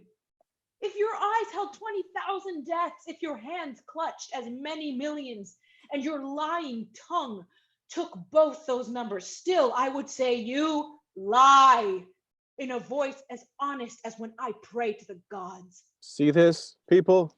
To the rock. To the rock. To the Please. We should add add more sparks to his heat now. But since he's served Rome so well, You babble of service. I speak of what is known. Huh. What is known? Is this the promise you made your mother? You should know. No, I will know no further. Let them announce my death from Traitor's Rock, vagabond exile, whipping, captive linger, fed only a grain a day. I wouldn't buy their mercy at the cost of one good word, or check my courage for what they can give, to even have to say good day. In the name of the people and in our power, we tribunes banish him from the city. For crimes that live within him, which outwardly showed his envy of the people, his open hostile pronouncements as he sought to take their power. He did so in the face of justice and against those who hold order for the people. Now he will not ever enter the gates of Rome. If so, he will be instantly thrown from off of Traitor's Rock. In the name of the people, let it be so. It will be so. It will be so. It will be so. Take Take him away. He's banished. And it will be The so. masters and my common friends. He's sentenced, no more hearing. Let me speak. I have been consul and can show Rome all the wounds I have from her enemies. There's no more to be said, but he is banished as enemy to the people and his country. It will be so. Will be It so. will be so. It will be so. You pack of filthy dogs, whining with your breath that I hate, reeking of swamps. Your praising of me I value like dead carcasses of unburied men. How you corrupt my air. I banish you. Let you stay with your uncertainty. Let each feeble Rumor, shake your hearts. Each sight of your enemies, helmet feathers fan you into despair. Continue to banish those who defend you till your last ignorance, which knows not a thing till it finally feels something, leaving you holding just yourselves, always your own foes. It leads you to be captured by a nation that'll beat you without blows. I despise you all and this city, so I turn my back. There is a world elsewhere. The citizens all shout and throw their caps. The people's enemy is gone. He's gone. Our enemy is Our gone. enemy's He's banished. banished. He's gone. Yes! He is gone! Pass through the gates and view him as he has viewed you, with complete contempt. Torment him as he has deserved. Let a guard attend us through the city. Come. Let's watch him out the gates. Come. God Preserve preserve our our noble noble tribunes. tribune. Our noble Come. tribune. Come. And with that, we end Act 3. Holy moly! I thought I was whip-trolled in the first act. That was some, right? Beautiful. Especially the group scenes. Awesome. Y'all really got a rhythm there. Oh my goodness. Well, be careful what you ask for, eh? What's going to happen in 4 and 5? Martine, are you kind of prepared to give us just a little synopsis about what happens now in 4 and 5? Absolutely. So what happens is Coriolanus bids farewell to everyone, goes into exile while his mom rages furiously at the tribunes. And then a Roman gives information to the Volsces telling him of Coriolanus's banishment. He recommends to the Volscians to strike against the city now that it has lost its most illustrious general. Coriolanus, disguised as a poor man, arrives in Antium and is directed to Aufidius's house. Coriolanus finds Aufidius and tells him he's bitter. He's salty about his banishment, and he offers to fight with him against Rome. Aufidius is ecstatic about encountering his great enemy and agrees. Aufidius' servants marvel that their master has accepted a poor wanderer, but then when they learn the truth, they rejoice at the prospects of the successful war. So now there's this brewing thing that's happening. The tribunes refuse to believe the news that how are we pronouncing it? The Volscians? Thank you. Are attacking Roman territory led by Coriolanus. A crowd arrives. The citizens declare that they are had misgivings about the banishment all along, so now they're starting to turn again, and they're worried. The worried tribunes hope that the news is untrue. A lieutenant worries that Aufidius will be overshadowed by Coriolanus's growing popularity amongst the soldiers, and then Aufidius confides that he intends eventually to turn against him. So then Cominius reports that Coriolanus, who the Volscian army threatens the city, has refused to meet with him. The tribunes convince, I can never say his name, Meninius. This is terrible. To attempt to beg mercy for this city. And then Cominius declares that he will fail and the only hope lies in Coriolanus' mother and wife. The Volscian guards declare that Coriolanus has been specifically refused entry to any Roman, and then when Meninius, I'm just going to keep massacring his name, appears, he insists that he is an old friend and will be accepted, and they mock him. And then Coriolanus appears and rejects Meninius. His mom appears along with like his wife and son. And then Coriolanus becomes upset as he hears and rejects their petitions for mercy, which is actually a really great scene, that whole scene where they come to him. I know. It's good. It is. So then after that, I lost my place in the ramble.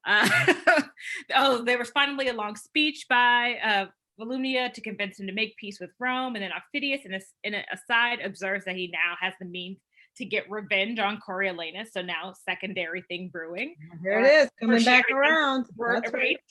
And so then there's despair for the city, and then news arrives of Volumnia's success and the withdrawal of the Volscian forces. The senators thankfully welcome his mom and other women back to Rome. Aufidius consults with a group of conspirators. They agree to support his charges of treason against Coriolanus, and then help him to kill his enemy. Coriolanus appears, followed by an enthusiastic crowd of the Volscians, and Coriolanus presents his treaty with Rome as a conquest, but then Aufidius accuses him of treachery. He calls him unmanly and all sorts of other things because he actually listened to his mother. And then Coriolanus threatens to beat him up, but then Aufidius turns a crowd against him. And then when the mob loudly demands that Coriolanus be lynched as an enemy, the conspirators attack him in a group and kill him. And then Aufidius defends the killing as motivated by patriotic rage, but then goes on to observe that Coriolanus was a great warrior and that he should have a noble funeral. Ta-da! Yeah. Yep. Okay. It was a lot. Sorry. Oh my God, that is. I tried to do it as quickly as possible. Oh, you did an awesome job. There's just a lot going on. There's a lot going on this play. Yeah. I will say that I did have a laugh when Meninius said to Coriolanus mildly, and Coriolanus replied, "Yes, mildly." That there was one laugh for me. And I don't mean to be too Freudian about this, but what's the deal with mom? Right? The whole thing is just, it's wild. Oh yeah. I don't know where his father is, but it certainly seems like mom has had a strong hand in raising him. Yeah. And you know, it everything he achieves keeps her place Oh, interesting. Sure, in society. Yeah. Yeah. I did notice that in this mothers in Shakespeare that has that much meat and influence in all of the stories, which is really, really fascinating. And she's kind of like a beauty pageant mom, but with like a little bit of a gender role reversal. Danaya. I noticed in her when she was her final plea when she's asking Coriolanus to be calm, she says, I don't want to butcher it, but she says, if I were to lose all my fortune and friends, but fortune is first. I would also, you know, she's like, it's more noble to lie, or I'm paraphrasing, but she does say fortune first, all my fortune and then friends. And I know that struck me.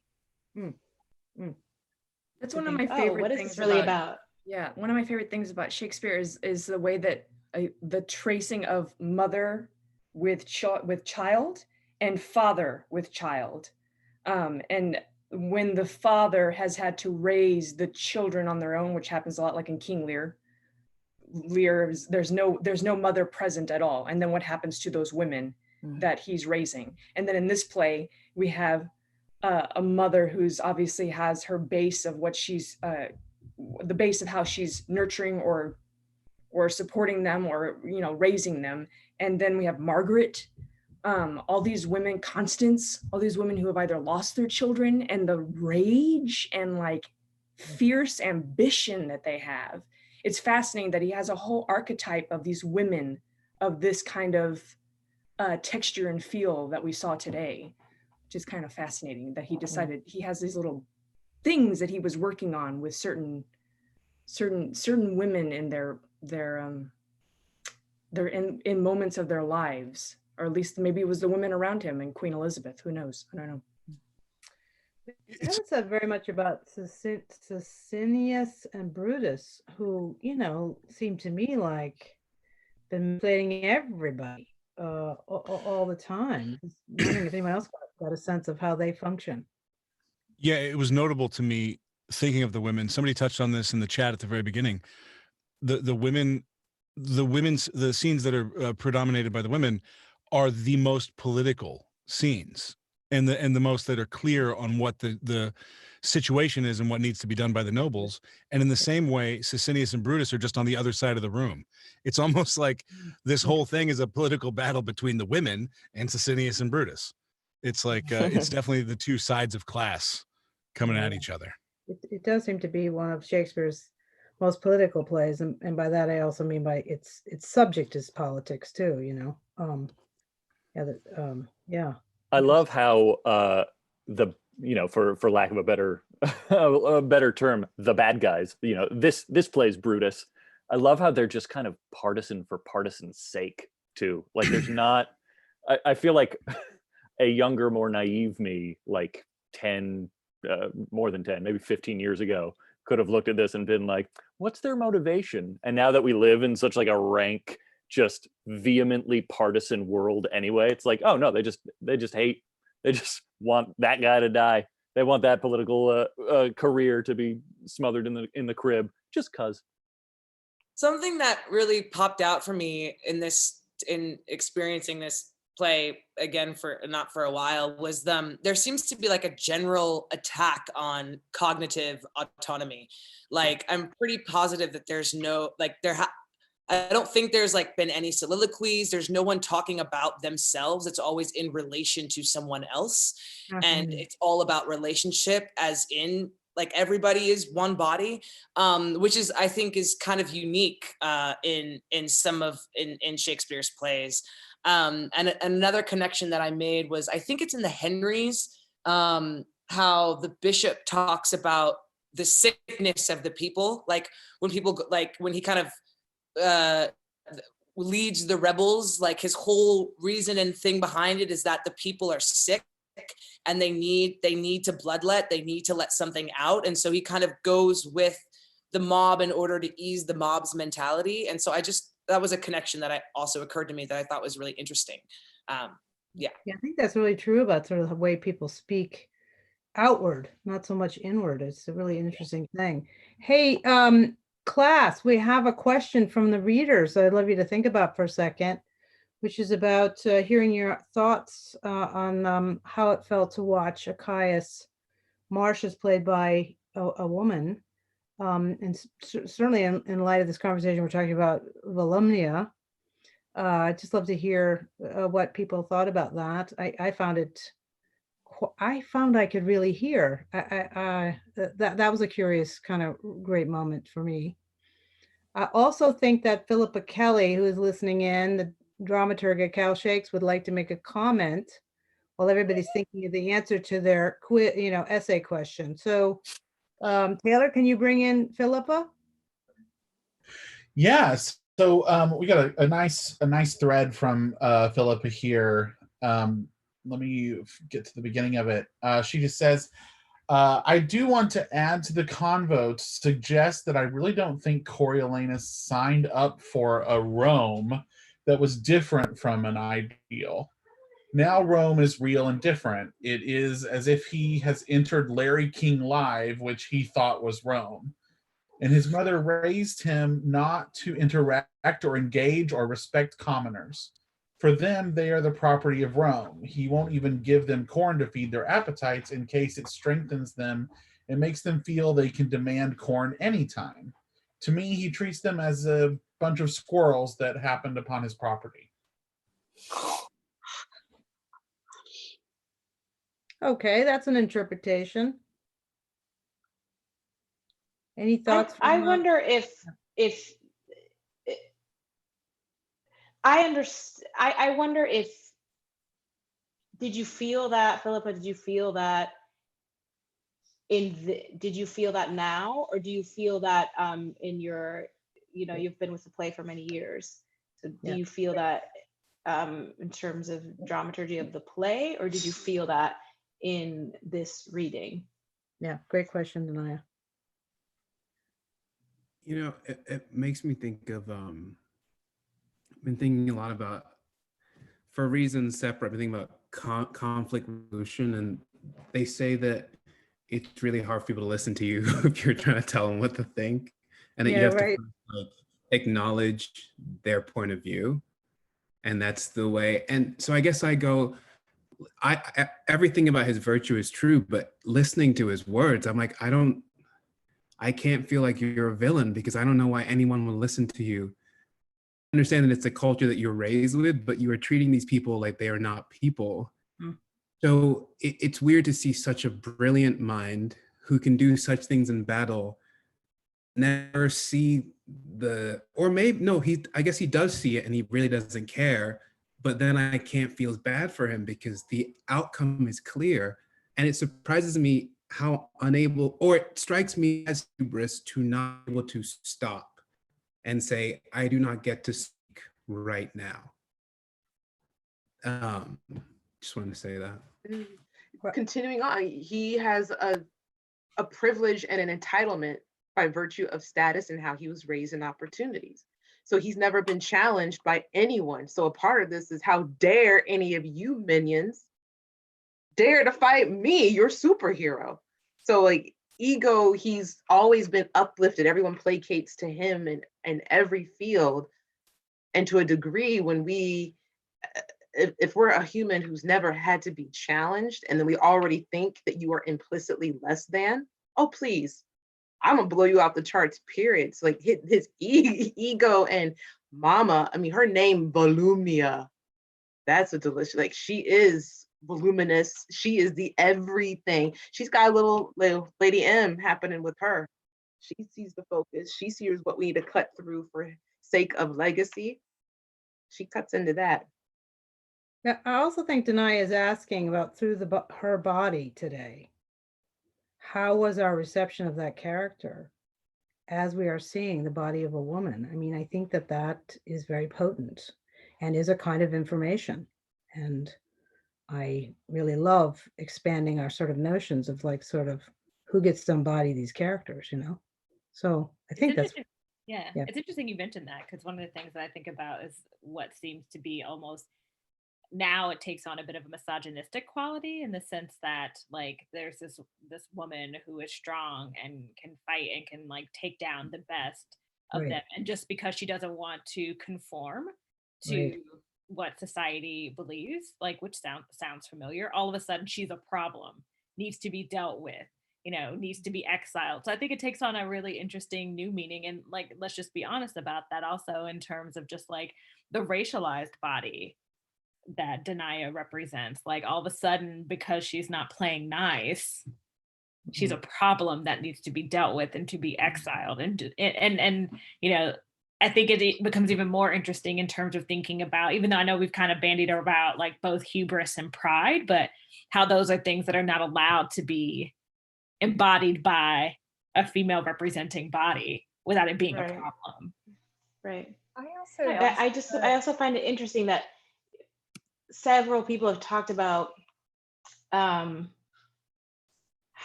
Coriolanus treats the commoners, the people, the majority, and in part, I agree. I don't know. Well, I'll be honest for myself. I don't know much about squirrels and how they live, but I feel that Coriolanus knows a lot about these commoners and how they live and how they think and how easily their minds are changed. And he talks about it a lot. So it's interesting to hear several comments about, oh, they're just the minions, they're just the lower, he doesn't pay attention to them, because it seems to me that actually he is paying attention to them and he's telling them about themselves. And sometimes people don't want to hear that. And the people who are actually truly taking advantage of them are Brutus and Sicinius, who are molding their minds and at one point making them murderers because someone is speaking to them. And I wrote this in the chat to the actors, but I'll say it out loud, the actors and all the creative team, but I'll say it out loud, is that the soldier, the angry soldier, because yes, I think that Coriolanus is angry, and a soldier is not the first one to threaten their lives. He's speaking, and we talk about free speech in Rome and in this country, he's speaking, and then they threaten to kill him and attempt to do so as a mob. And then that happens to him again. That's how he dies, right? What does that say about speech? And, you know, and maybe it's because I spoke those words that I have these thoughts and feelings, because obviously, you know, I have to like make sense of what I am saying, but it's hard for me to see him as the villain when it's, Yeah. I'm not saying the way he's doing it is right, but he's not Or lying, mild. he's not manipulating. Yes, or mild. And I don't even think I don't think Coriolanus is a villain. I mean, I think really the only thing, I mean, it's funny because I use the word pride, but then there's also a small part of me that realized that I think is really his main like Coriolanus as a character's main problem is that there's inside voice, like inside your head voice, and like things that, and like outside voice. And sometimes he confuses like the things that maybe shouldn't be said. He goes ahead and says it anyway. He just doesn't know how to filter. Yeah. Also, what Danaya's put me in mind of is the fact that in a play filled with politicians and filled with party lines, Coriolanus is perhaps the only non-politician in the group. Right. And when you talked about the way we treat soldiers, it puts me in mind of the fact that he is going to value human life differently than a lot of the common citizenry. Like the politicians and the tribunes and people who aren't standing there on the battlefield are going to value human life differently and understand it differently than Coriolanus will. I think he sees things as being less about sides and more about just people are people, and the masses are the masses, and individuals are individuals. You know, it's interesting that you say that, because like on the page 48, the second officer says this wonderful little speech about how Coriolanus sees them for what they are. Like they love people for a certain reason, they hate people for a certain reason. They just don't know, like it just goes either way. And he sees that, and he just kind of like, it says here, then for Coriolanus to not care whether they love or hate him shows him he knows their dislikes and likes out of his own indifference, lets them see that clearly. And him not being a politician is an interesting point, because Brutus and Sicinius, them two being kind of like, in the beginning, they kind of seemed as if they were like sort of like trolling on the internet, like kind of guys, you know, like, and then like kind of hiding. They're the only people who sort of like Iago-like kind of like slink off to the side and go, well, let's just kind of like, you know, they plot in private, but in public, they are, you know, all noble and serving the people. So they're playing the politician game while by taking off different masks. And Coriolanus is totally himself each time, in public and private, soliloquy or not. He's always himself. And it's like, that's going to be his downfall, because he's not playing the political game. And what I love about that too, is that he doesn't apologize for it either. That like he's not a politician, but he's also not apologizing that he's not. That's what in Danaya's reading today, that was something that, having read this play many times, and I was part of it last summer as well, like the interpretation for me, what really struck out for me today was he's always honest. I mean, that's always, but in your reading today, Danaya, there was like this honesty that, yeah, I did really feel for him, because he's just himself, and that is what he is bringing to. I mean, he's not apologizing for it, and even when, you know, he's being asked to be put in this role, he knows he can't. This isn't for him, and that I really appreciated that, hearing that so strongly. And I think to that point, it go ahead. No, it was just a little brief thing, just piggybacking on that, and to the question earlier about what it was like to see it in a racialized body and a female body. And I wrote it in the group chat thing, but I didn't say it out loud, that like the term "you should smile more" like kind of rings a bell, and just kind of what Lisa was saying a little bit about like she's just herself. They're just themselves, but then everyone is like, yeah, but you'd be prettier if you smiled, or you'd be more likable if you smiled more. I just wanted to throw that out there, and because I wrote it, but I didn't know if anyone would read it. Sorry. Totally. Raphael. No worries. I like hearing you guys talk more. Like, I'm a listener, like I said at the beginning, so I'd much rather you guys have the conversation than me start saying a lot of stuff. But to several points, I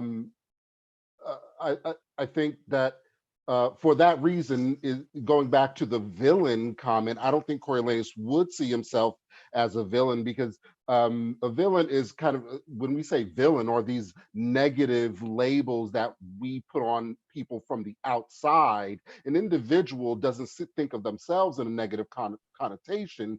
They think of themselves as justified in their actions, making the best decisions that they know how to make in a given situation. Just like if we label somebody as crazy or this or that or whatever it is, that individual, that's not how that individual sees themselves. It's the label from the outside that we put on them. But hopefully people don't think of themselves in negative connotation. And then to the idea of being in a female and racialized body, for me, I know that there was more with such an intellectual character. He seems like a very intelligent character, and I found myself just getting more nuance from the language than I may or may not receive in a male body. I think, and this is a broad generalization, but men in kind of these like soldier, you know, masculine roles may tend to lean more into the soldier, more into the anger, more into the power. But what I found listening to Danaya is her leaning more into the intellect and reason, and working through everything that Coriolanus was going through at any given point in time, which I really appreciated. Yeah, I feel like if we had gotten to see the end, if we got to the last two acts, we would have found the ending to be like exponentially more cathartic too, which is something this play has always kind of lacked a little bit. It doesn't have that super cathartic sort of ending, because I feel like when you see Coriolanus embodied as a, you know, often white, but usually like just very powerful, strong man, his refusal to participate in this system comes from this place of privilege, and like he is a part of this system and he's refusing to take place in it. And when he doesn't embody that system, you get much more of that sense of like, yeah, why should Coriolanus fucking participate? Like, in this case, hasn't she done enough? Like, she's fought and bled for this, and she still has to play all these stupid games and flatter everybody. So it amps up that feeling of outrage at Coriolanus's fate that I think otherwise you just kind of get like, well, he should have flattered more is what he should have done, but he was a soldier. I think it's also just really interesting in like that scene where Volumnia is asking her son to like please behave, and eventually at the end he's like, okay, fine, I'll do it, I'm gonna do it, right? And you really believe that he's gonna try to do it. And then when he's triggered, he can't do it. And I think that like the thing that really speaks to me is this idea of like identity and and training, right? Like he has been trained, not just from his mother, but also as a soldier to act a certain way. And like, how can they ask him to just drop that in a moment, right? So I think it's so interesting to like, and I feel for that character in a way, right? It's like how we identify as artists, like that's like rooted in us, right? It's our training. So we see the world in a certain way and we come to the world in a certain way. And so I just feel like it's so interesting to see Coriolanus try to like work against that in that moment, to be like, okay, I'm gonna be different, and then just like not have the ability to, because that's not how he's been trained. And that virtue that we mentioned very early on, we use the word virtue to describe him, and as you said, not knowing how to be anything other than what he is, for better or for worse. Like we see both sides of it.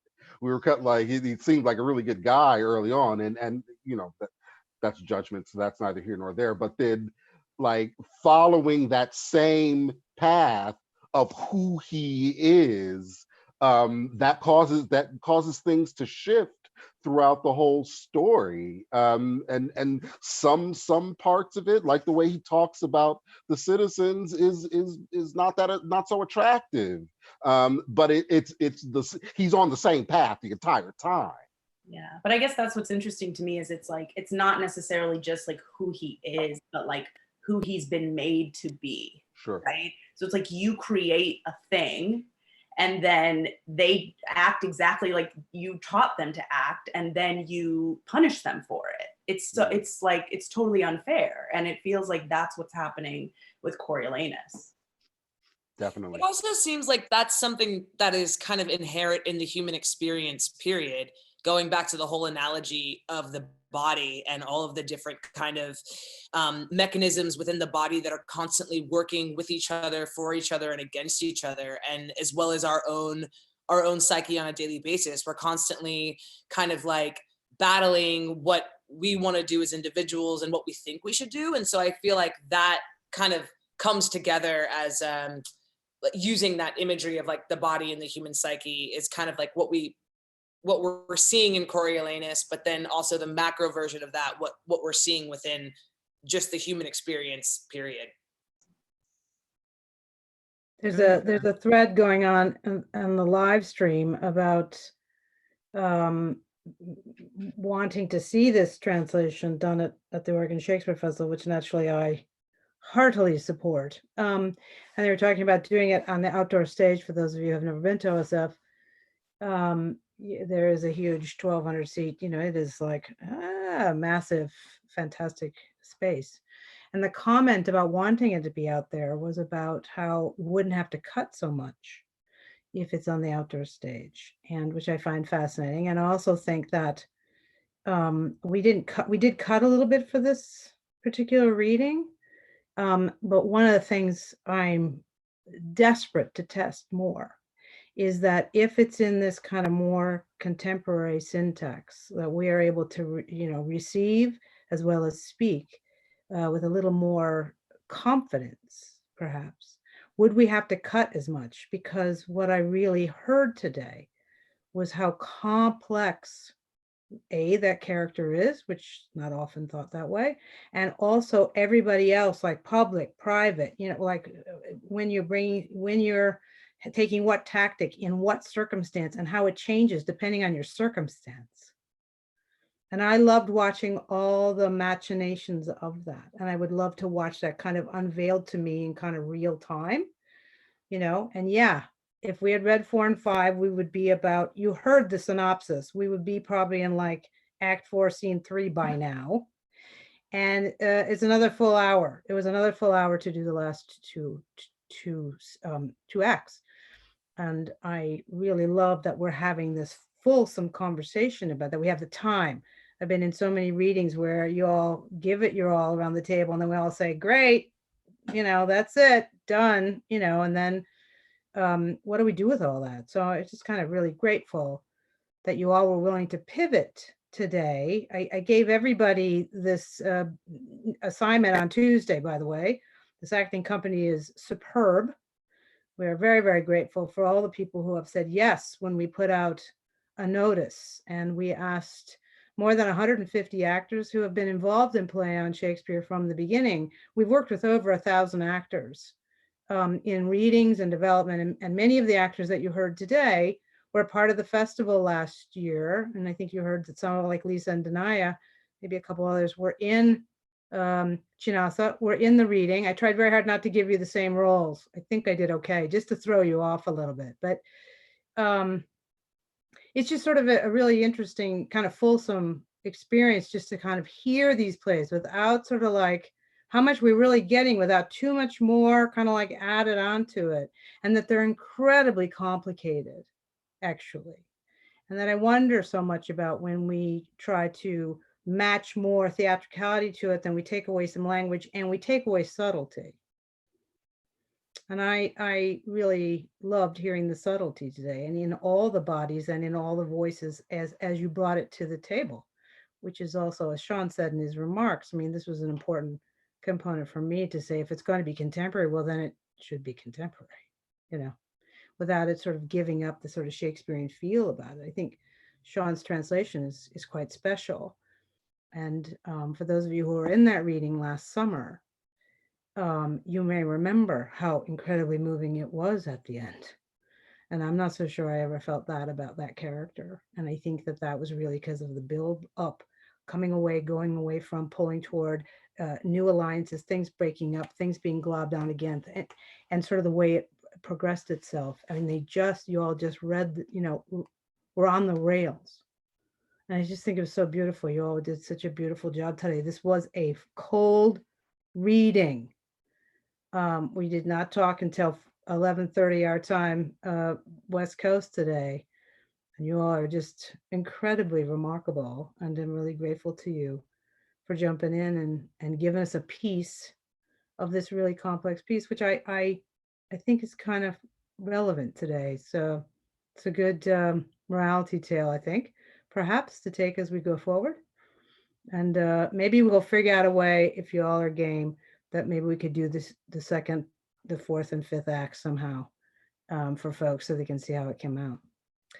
I will add that Sean has agreed to let us share Acts 4 and 5 in a kind of side-by-side with Shakespeare. It's a really fun, geeky exercise that some of us really get into. But it'll really be fun for you to see how Sean managed to maintain that huge thought that takes 3 or 4 lines to say, and also the way he's kind of reshaped and sort of put it in a contemporary syntax. I think it's a marvelous work of art by him. And I'm really, really grateful that when he said yes a long time ago, and I never said don't do Coriolanus. I was so grateful somebody would. I just said, yeah, that's good. I think you should do that one, But I knew it was going to be a bear. But he has wrestled with it quite finely, I think. Anybody have any last thoughts before we sort of peel away on this Friday afternoon? We all good to go? I just, this last thought, I don't know if all this time, all this reading the play, I was like, God, if only we could see him lead. Like if we could only see him in the position and know, would he be the great change maker, or would he, be what Brutus and Sicinius fear, which is a tyrant. I don't know, this is my longing that we knew. I have that longing too, especially because somebody already alluded to this line, but especially the line where he's talking to the senators, and he says, "You who are more shrewd than scared, who fight to preserve the essence of state more than you question how to change it, who prefer a noble life to a long one." Those things, I mean, it's obvious it's more complex than that, but there's a hint there that he knows there's something wrong with this system. He's judging them for keeping it this way, for preserving it. Yeah, I wonder if he could lead well. Yeah, you're right. We've always done it this way, right? I think plays lead us to that action. So what can we take from this and how we can then change the world and how we inhabit it? I think that there's certainly examples of what the consequences are, but then there's this really beautiful longing that you have, Amy, about actually seeing what does that new look like? We can imagine new, but we have yet to kind of really maybe inhabit it for long enough to kind of know if it works or doesn't work, And maybe that's where we're at. And that's another reason why I think that this is a beautiful play, and also why I think plays are so wonderful, because I think they lead us to us doing the thing. I don't think the play should do it for us. Yeah. Well, it's been a marvelous afternoon. I thank you all very much. Stay home, save lives, listen to some play on Shakespeare. We'll see you next week. Thank you all very much. Thanks, Louie. Bye, everybody. Bye. Thank you all. Miss you guys. Take good care, everyone. Bye, everybody. Bye. Bye. Wash your hands.